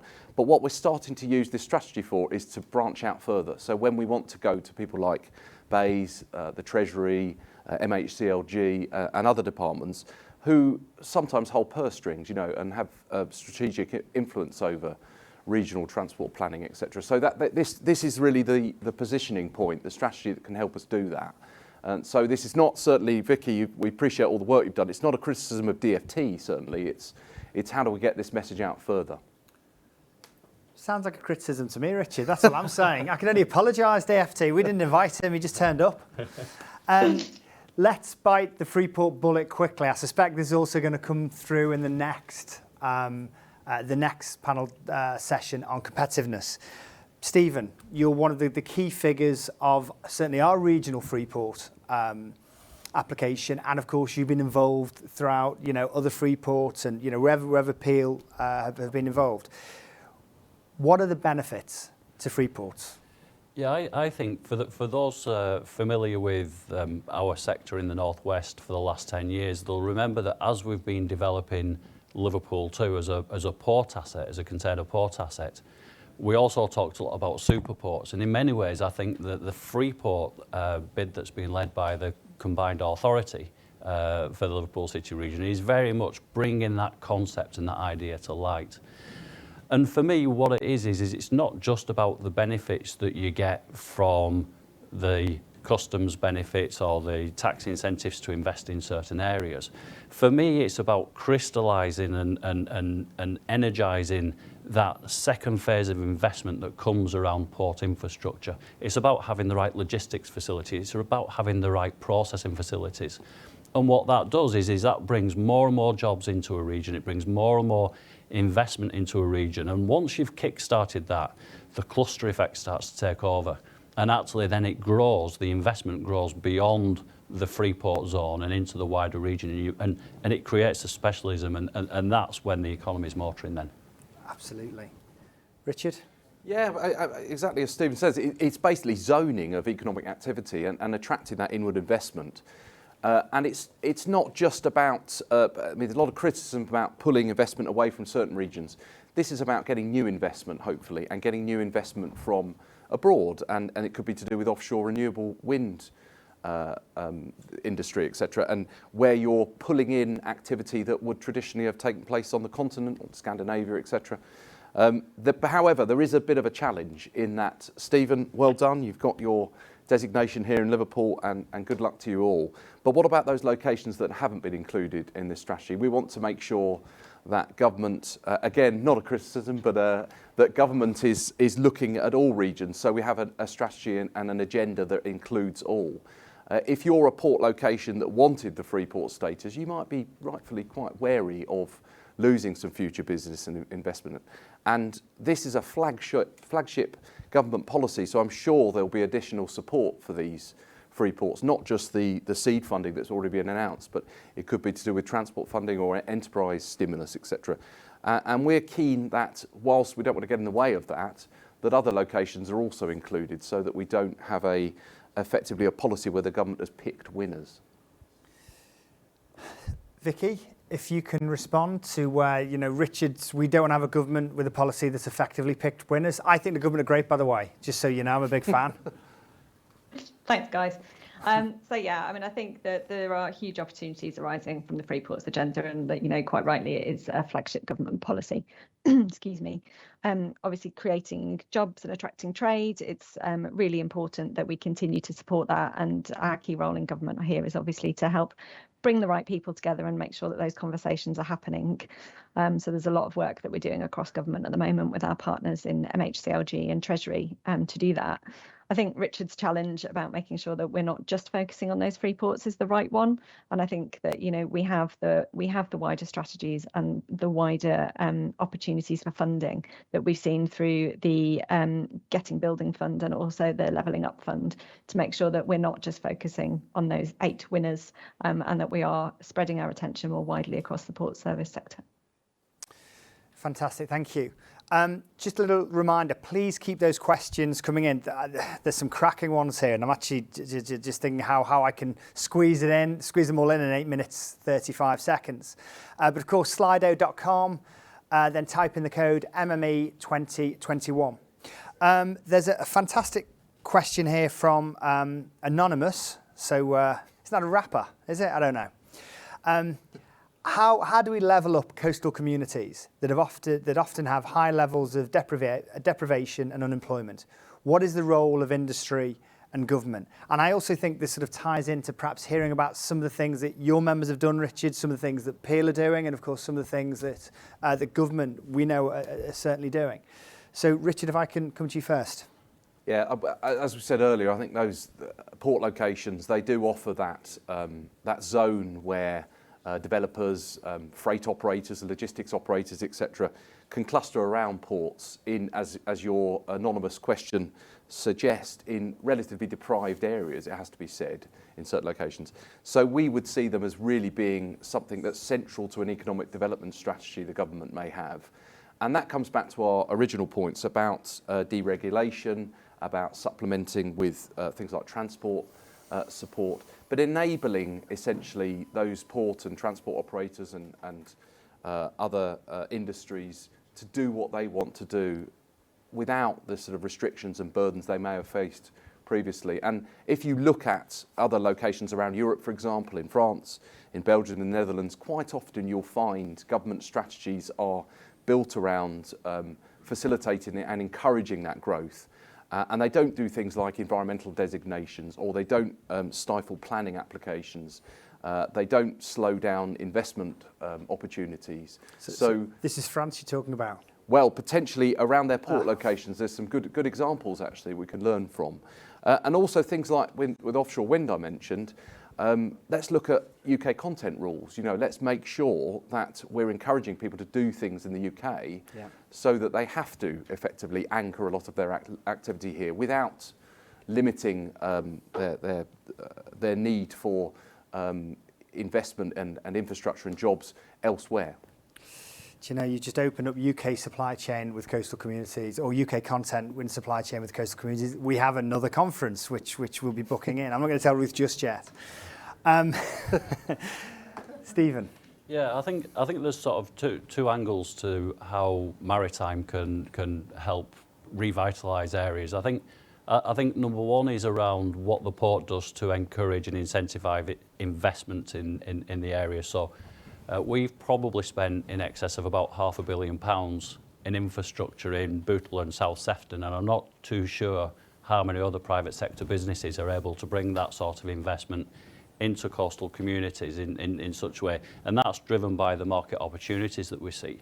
And of course, once you start investing in infrastructure, that then encourages other conglomerates to come in. You know, I could name a number of customers, but companies like Cargill and ADM have also invested into that port estate. Investment follows investment and growth follows growth. So I think encouraging that opportunity for private sector businesses to drive investment in infrastructure in and around the port estates is one element. And secondly, just to sort of tie this question also back into one of the previous ones around the environment, we talk a lot about rail freight as the connectivity from a port inland, but Richard mentioned short sea shipping, and we shouldn't miss this.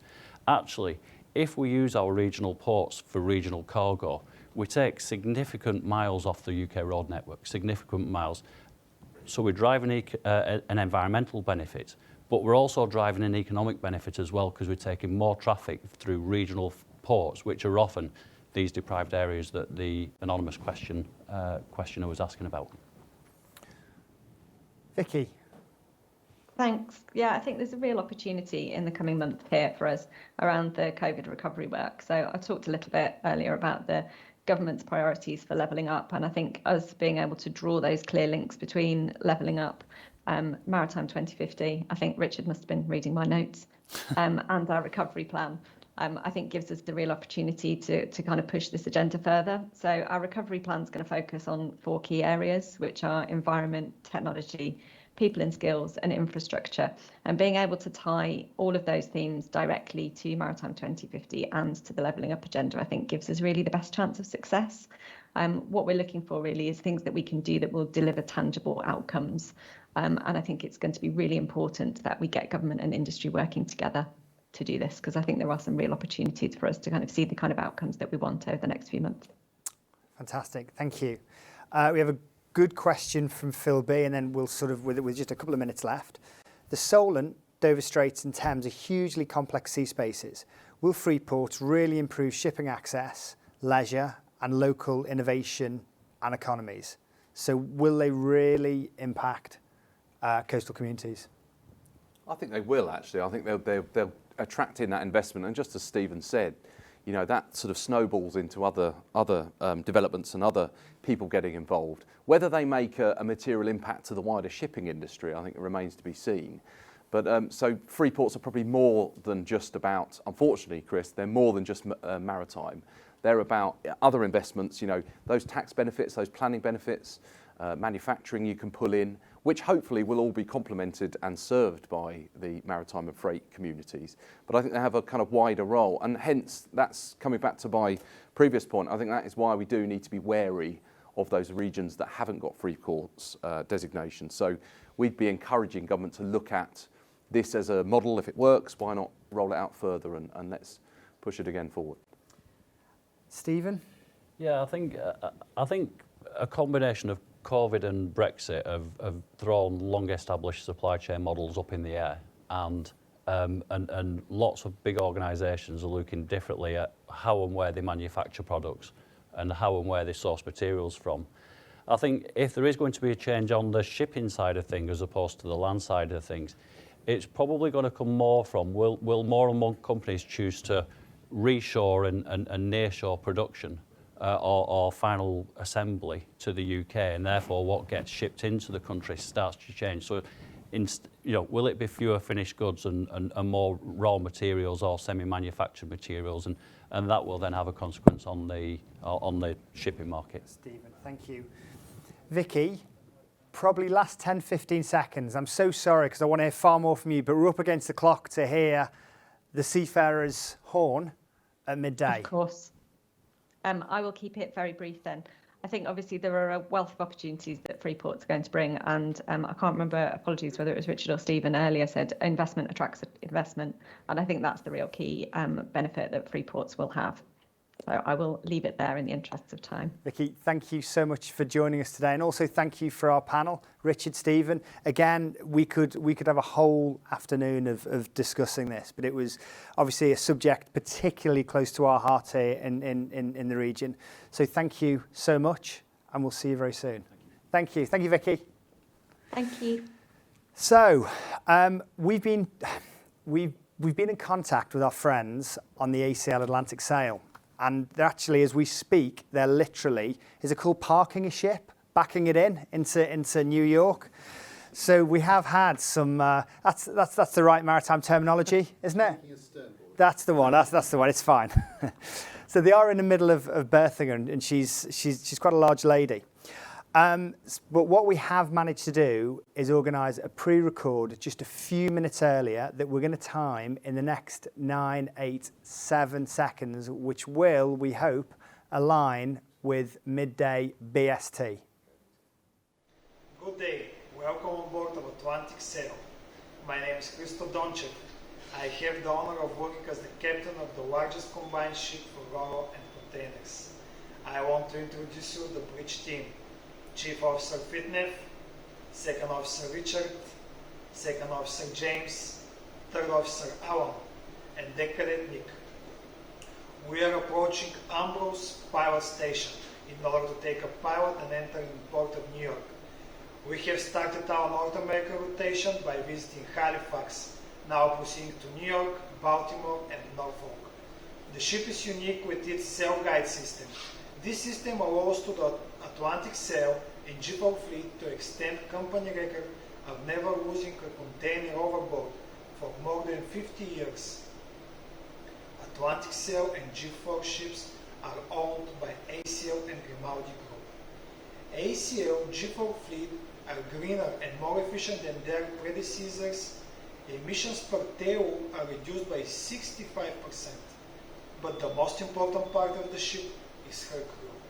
The crew consists of 24 people of different nationalities. We are Bulgarians, Filipinos, Lithuanians, Ukrainians, British, Russians, Polish. I hope by holding the Day of the Seafarer, the society will become more aware of the role that seafarers play in their lives and why we are so fundamental in determining the prosperity of the worldwide economy. The crew of Atlantic Sail wants to wish you Happy Seafarers Day! It's a great pleasure for us to sound the horn.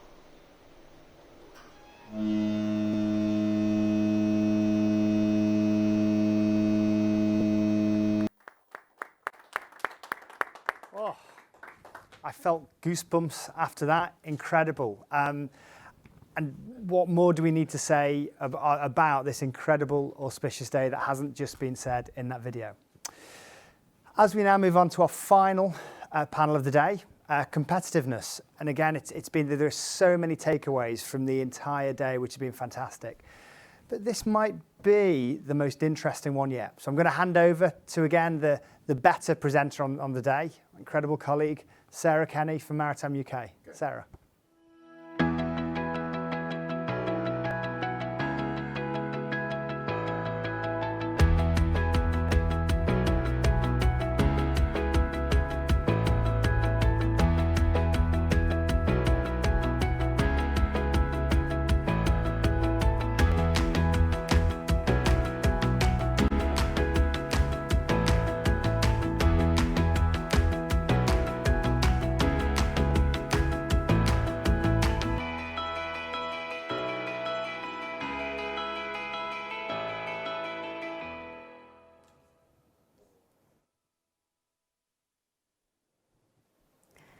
Welcome back, everyone. And this is the final, but certainly not the least important session of today's event, the competitiveness panel discussion. Wasn't that a fabulous blowing of the horn? What a brilliant moment. Almost even to me, you know, the sort of heartless woman brings a lump to the throat. So what a great way to commemorate our seafarers. So let's move swiftly on. This is a really great topic. As you will have seen from the video, some incredible things have been happening over the last couple of years post 2050 review. We've got some fabulous panel speakers who I will introduce shortly. But before we start, we have a pre-recorded message, and delighted that Minister Graham Stewart, the Minister for Trade and Exports, took the time to record a piece for us. And so we're going to run with his video before I introduce the panel today. Good morning, everyone. Thank you, Sarah, for that introduction and for the opportunity to speak here today, as well as for all your fantastic work with the Trade Advisory Group. It really is greatly appreciated. Now, I'm delighted to be part of the 2021 Mersey Maritime Exchange, organised by Maritime UK, Mersey Maritime and the Department for Transport, to reflect on the progress we've made so far in this latest chapter in our great national maritime story. The UK sits at the very heart of the international maritime industry and system, not just historically or geographically, but culturally and academically as well. As a country, we've consistently proven our ability to adapt to the realities of a changing world and reinvent ourselves again and again to face the challenges of today's world and preparing for tomorrow's. So we're adapting and reinventing ourselves once again. Now, I'm speaking to you today in the iconic maritime city of Liverpool, one of the 8 locations across England to have gained freeport status. Now, freeports have a key role to play in regenerating and reinvigorating towns and cities across Britain, and in doing so, helping to increase employment opportunities and level up our communities so that no one feels left behind. Now, it's good news that earlier this month we announced an agreement in principle for a free trade agreement with Australia, which is our first from-scratch trade agreement as a newly independent trading nation, first time in over half a century. This agreement will support British businesses by removing tariffs on all British goods, by allowing easier and greater access to the Australian market for UK service providers, and by slashing red tape for entrepreneurs and small businesses. But this is just the beginning, and as we sign more agreements like this with countries around the globe, the UK's maritime industries will secure access to some of the world's largest and perhaps most importantly, fastest growing export markets, helping them to boost exports, diversify revenue streams, and become more resilient and profitable in the process. Because if the last 18 months have taught us anything, it's the importance of building up resilience in order to be able to weather even the choppiest of waters. But as we emerge from the pandemic, it's a good time to reflect on the progress we've made to date on Maritime 2050's short-term recommendations. And I'm pleased to say that despite the unprecedented upheaval that businesses, the government, and individuals have experienced over the past year and a half, we've made significant progress and have achievements to be proud of. In autumn 2019, the Department for International Trade published its 5-year plan for promoting the UK's world-class maritime offer. A plan which sets out a roadmap for boosting maritime exports and investment into the sector. And in April, we created the Maritime Capability Campaign Office. Apologies for the difficult to remember and understand name, but this will help coordinate campaign activity across both the civil and military maritime sectors so that we maximise the competitiveness of the sector's exports. And I have to say, we couldn't have more personal interest or backing than we currently get from the Prime Minister. So this summer, we're launching the National Shipbuilding Strategy Refresh, and that will support UK shipbuilding by helping build capacity, mapping the sector, importantly, improving finance options, and enhancing opportunities for UK companies' domestic vessel procurement. And later in the summer, DIT is looking forward to publishing an eye-catching private sector investment proposition so we can actively promote vital inward investment into the maritime sector as well. Now, it's no secret that the pandemic has thrown up significant challenges for the global maritime industry, but we're beginning to see some green shoots of recovery as freight rates run high, the leisure sector starts to pick up, and orders for new build commercial ships in Asia have reached their highest point for more than a decade. The Maritime 2050 strategy gives us a blueprint for this recovery, and its recommendations, together with those ambitions that have already been achieved, ensure that the UK can remain a competitive maritime nation going forward. Now, with estimates that global maritime industries will be worth around $3 trillion by 2030, it's crucial that Britain remains at the forefront of maritime so we can exploit these enormous opportunities and as this growth comes forward. Now, as government and industry must work closely together to build on these green shoots, we must be an attractive place to do business, an exporter of innovative products and services, and a vocal and confident, self-confident champion of international trade, harnessing trade's power to help tackle the great challenges of our time. From what I've seen here today, and from my experience working with you, I have every faith that together we're more than up to the challenge. Thank you.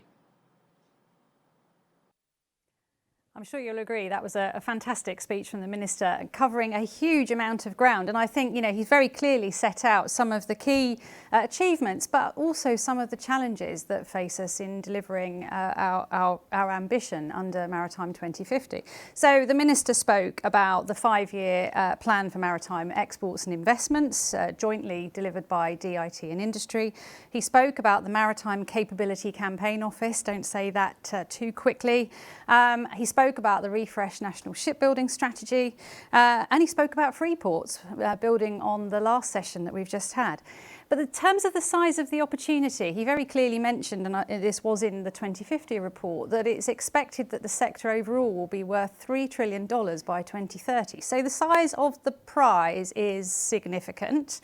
But clearly, we have to be competitive and agile on the world stage in order to make that happen. So I'll introduce our panel members today who are going to explain all about that. They're looking very nervous now. So Roy Barry, partner at Brabner's, welcome. Thank you for joining us today. Clive Hickman, the CEO of the Manufacturing Technology Centre, and Rod Patterson, welcome Rob, the Deputy Director Maritime from the Department for Transport. Thank you so much for joining us today. Roy, I'm going to start with you, if I may. What do you think the real opportunities, but also some of the things that might be holding us back are in the competitiveness space? Thank you. First of all, it's great to be here. I don't think I've heard Brexit mentioned a lot on this conference so far, but I'm going to bring it up because it's obviously you need to look at competitiveness in the context of Brexit.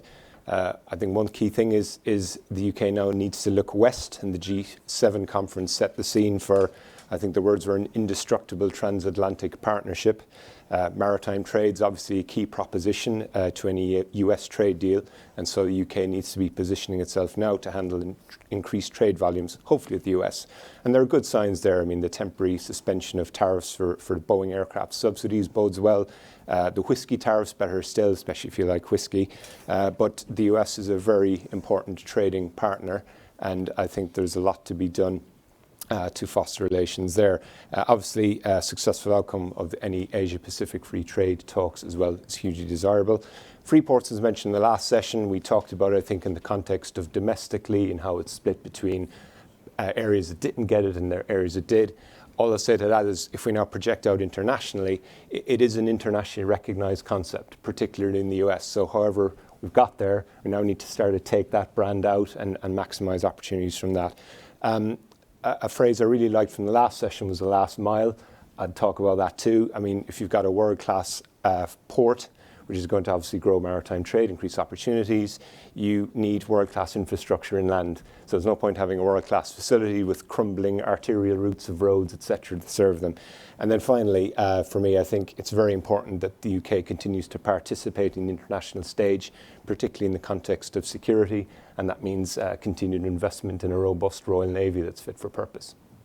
Roy, thank you. Just as a quick reminder, the chat is actually getting full, so I'm sure you've got this. But if you do have a question, please log in to slido.com, hashtag MME2021 if you've got any questions, and I will put those to the panel to the best of my ability as we go through. Clive, I'd like to come to you. So the point about infrastructure and inevitably there's an element of innovation in amongst all of this. As the CEO of the MTC, what's your view on the scale of opportunity and what do we need to do to create the sort of bedrock of skills to make it happen? I think that when we talk about competitiveness, you mentioned first of all innovation. And I would like to take it beyond that and say that what we've found over the last 10 years at MTC is that innovation is only one part of the industrial transformation. We need to look at, as you've said, the skills.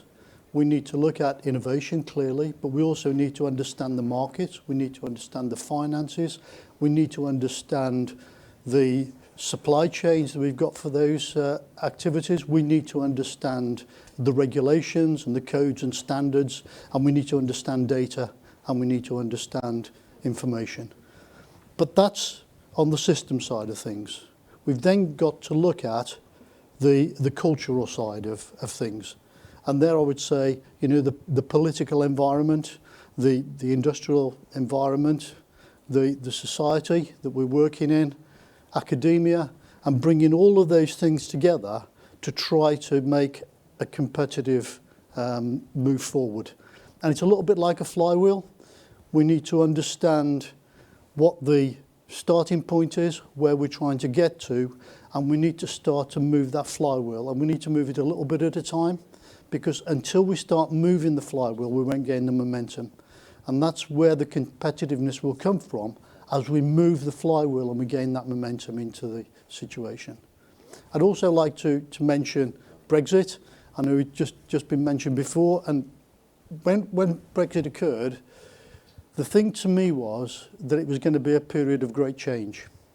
And throughout my career, I've found that when there's been a period of change, there has been opportunities for the most agile. And we've just shown in the vaccine rollout, which has been so much better than they've been able to do in Europe, how much more agile we can be as a nation outside of Brexit, outside of Europe. And so we need now to grasp that opportunity that agility has brought for us and to take it forward for the future so that we can develop sustainable growth for the UK through manufacturing, through maritime. And that helps us then to become the superpower that the Prime Minister talks about and how we become global Britain once again. Clive, thank you. A lot in there that I'm sure is going to fuel some questions on the chat, so look forward to that later. Rod, I'm going to come to you. What's your take on the competitiveness piece? Thank you, Sarah. It's, I think, a real advantage to go last in the panel, that throughout the morning everybody has talked about competitiveness in some way. So when we think about the challenge, in the first morning Mark was talking about competitiveness in a people context. So he was talking about what is effectively, I think, a race to the top, not a race to the bottom when we think about people and skills, but we're competing against every sector for our students, for our apprentices, for our bright and our best. So you've got the people challenge. When we talked in the innovation and technology space and listening to Tom, talk about the challenges there about securing R&D funding. But again, that we're competing against many countries who are looking for first mover advantage for competition as well. When we talked in decarbonisation as well, that we think there are tremendous opportunities in decarbonisation. Challenges too, challenges with international aviation and shipping being included, looking at the pace of change that requires, the investment that requires, some of the challenges people have talked about, but also that there's a real opportunity there as well for us as well. So I just sort of really emphasise that it runs through everything that we've talked about this morning. So it's a rather neat thing that this panel was obviously deliberately put last in the sessions. Well, indeed, and quite a few Q&As coming through just to sort of highlight that, really. In the interest of going last, perhaps you might like to go first in the Q&A, Rod. No, Be careful. I meant last in panels. I'm not at all worried about Clive's excellent answer or Roy's. They can take all the questions. If only. So there's a few points in here about, so great that you mentioned Brexit, Roy, because no one else had mentioned it. Can you believe we got this far through an event and no one had mentioned Brexit? But I'm going to talk about the free trade agreements. There's a few questions in the chat which I'll kind of put together. How do you view, Rod, the success of the trade agreements? What do you expect to happen from a marine and maritime sector perspective going forwards? Do you see it as a really good net benefit or something else? Thank you, Sarah. That's a really kind question for a member of the Department for Transport to answer rather than a member of DIT. I think the Minister spoke very passionately about the trade agreements, the opportunity that they present for us going forwards to set our own direction, to get out there. Clive spoke as well similarly about how they allow us the opportunity to be agile and to be responsive.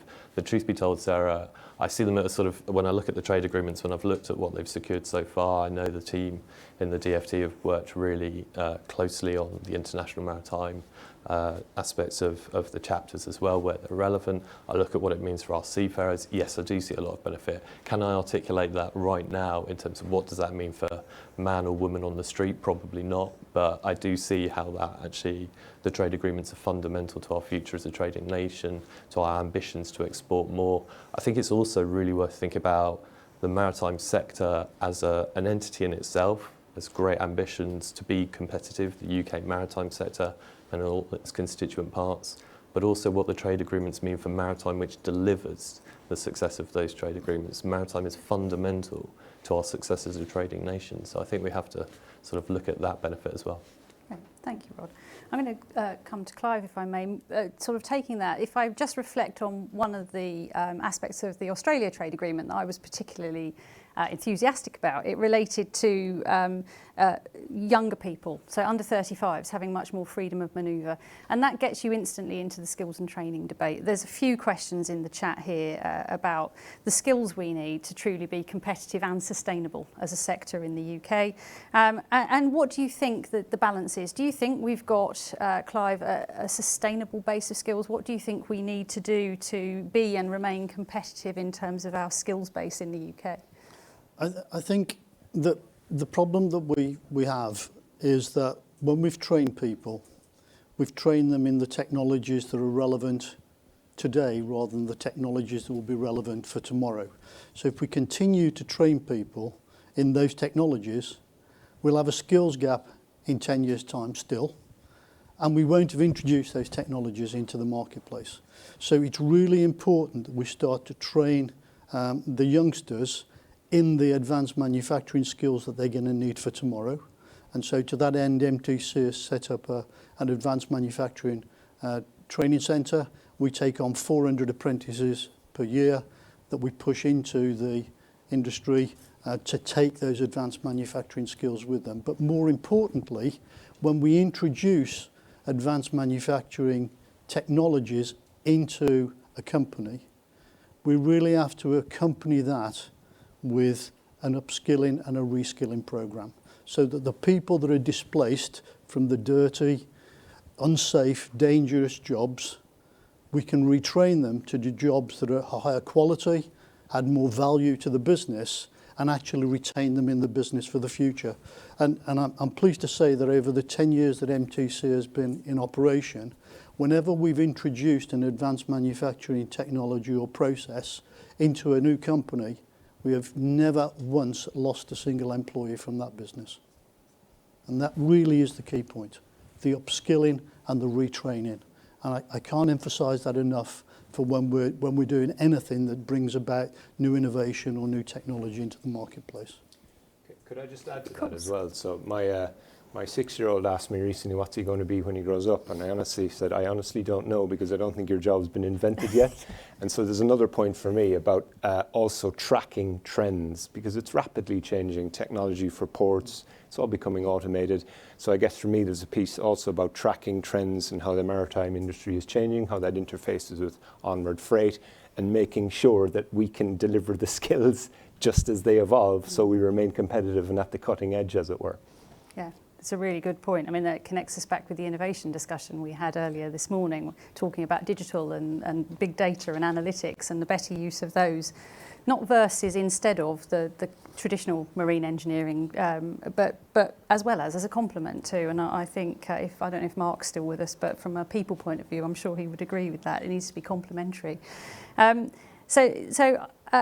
Since you were speaking, Roy, I'm going to come back to you on a slightly different point. So you mentioned how taken you were with the last mile discussion and the acknowledgement that we aren't, the marine and maritime sector is by design a logistics sector actually, and it doesn't, it connects intimately with all sorts of other bits of the logistics and transport sector. We've got a question on the chat which made me smile, and it said the UK's logistics hub is in the Midlands. Could it have been a free port?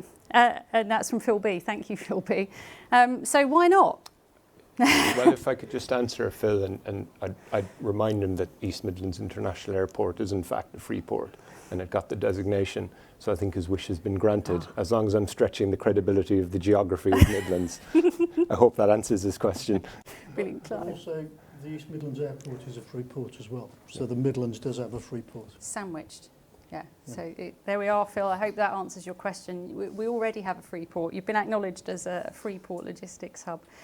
So sticking with free ports, but I think there's a point in here that connects not just for free ports, but also to industrial strategies overall and initiatives such as the National Shipbuilding Strategy, which is really around, do we think these strategies and free ports have inadvertently created competition, unhealthy competition between our regions inside the UK, when perhaps we should be looking at competing on the global stage instead? Rod? I'm going to ask you for a view.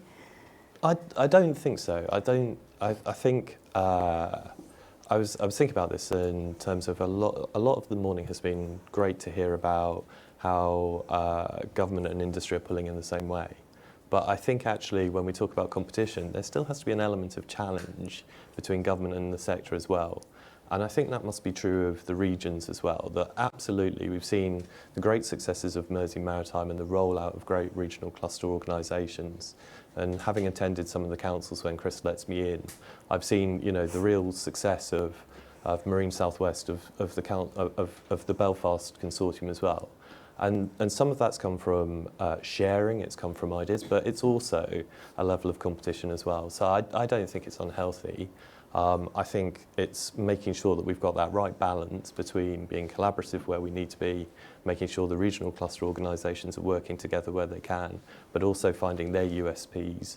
And they are ultimately still a voice for their regions, and where the academia, where the industry to the region, where the ports, where Peel Ports, for example, in this region, what do they want out of their regional clusters as well? If I could maybe add to that as well, that's a really good point. And we talked earlier about the cluster effect. And if I'm lingering with the example of the North, forgive me, I'm not biased, but let's just stick with that for simplicity. If you've got the Hull Freeport, East Midlands and Liverpool, actually you're almost looking at a northern corridor of logistics virtue, if I could call it that, which obviously if that creates investment, it's going to solve the problems, start taking you to that last half mile infrastructure piece in logistics. So yes, there's inevitably some competition between regions, but actually they can all work together for the greater goal, I think. That's a really good point. And earlier on today, we were talking about the democratisation of data. And I'm just interested in a view, maybe Clive, you'll have a view on this, of the democratisation of sort of investment and collaboration. And are we getting it right? What's your take on it? I think that we have a classic British trait that we always think that the competitor is the company that's next door to us, not the company that's in China or the company that's in Japan or in Germany. And so it comes back to your point earlier.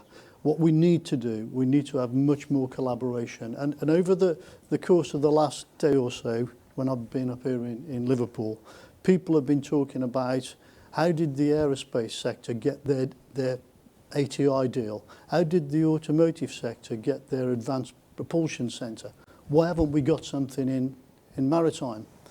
And that comes down to those sectors recognising that there are lots of things where they can be collaborative and they can join together to generate opportunities that are pre-competitive and work together on the pre-competitive stuff before they go into the competitive environment. Now, they got together and they presented their case very, very cogently to government.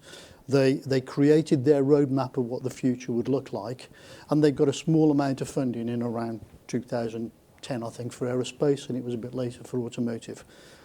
But they demonstrated that working together, they could leverage more income and more funding into the programme. That then the government said, right, well, you've proven you can do that. We're prepared to give you a little bit more. So now they're getting 1.2 billion. What we have to do in maritime is to say, we've got to get this flywheel going that I talked about before, get the collaboration together. Let's take some baby steps to get the flywheel moving and show that we can deliver, show that we deliver what we say we're going to deliver, and then there will be more funding coming forward for us. And it's really important to have that collaboration. And you know, that collaboration is what will make us Great Britain again. And Clive, just staying with you briefly, and then I'll go to the other members of the panel. Do you think Maritime 2050 has acted as an effective catalyst for that? Or do you think something else is required? And if so, what? I think it's part of the catalyst. It's not the whole catalyst. I think that the 2050 strategy is a concept that we need to get behind as an industry.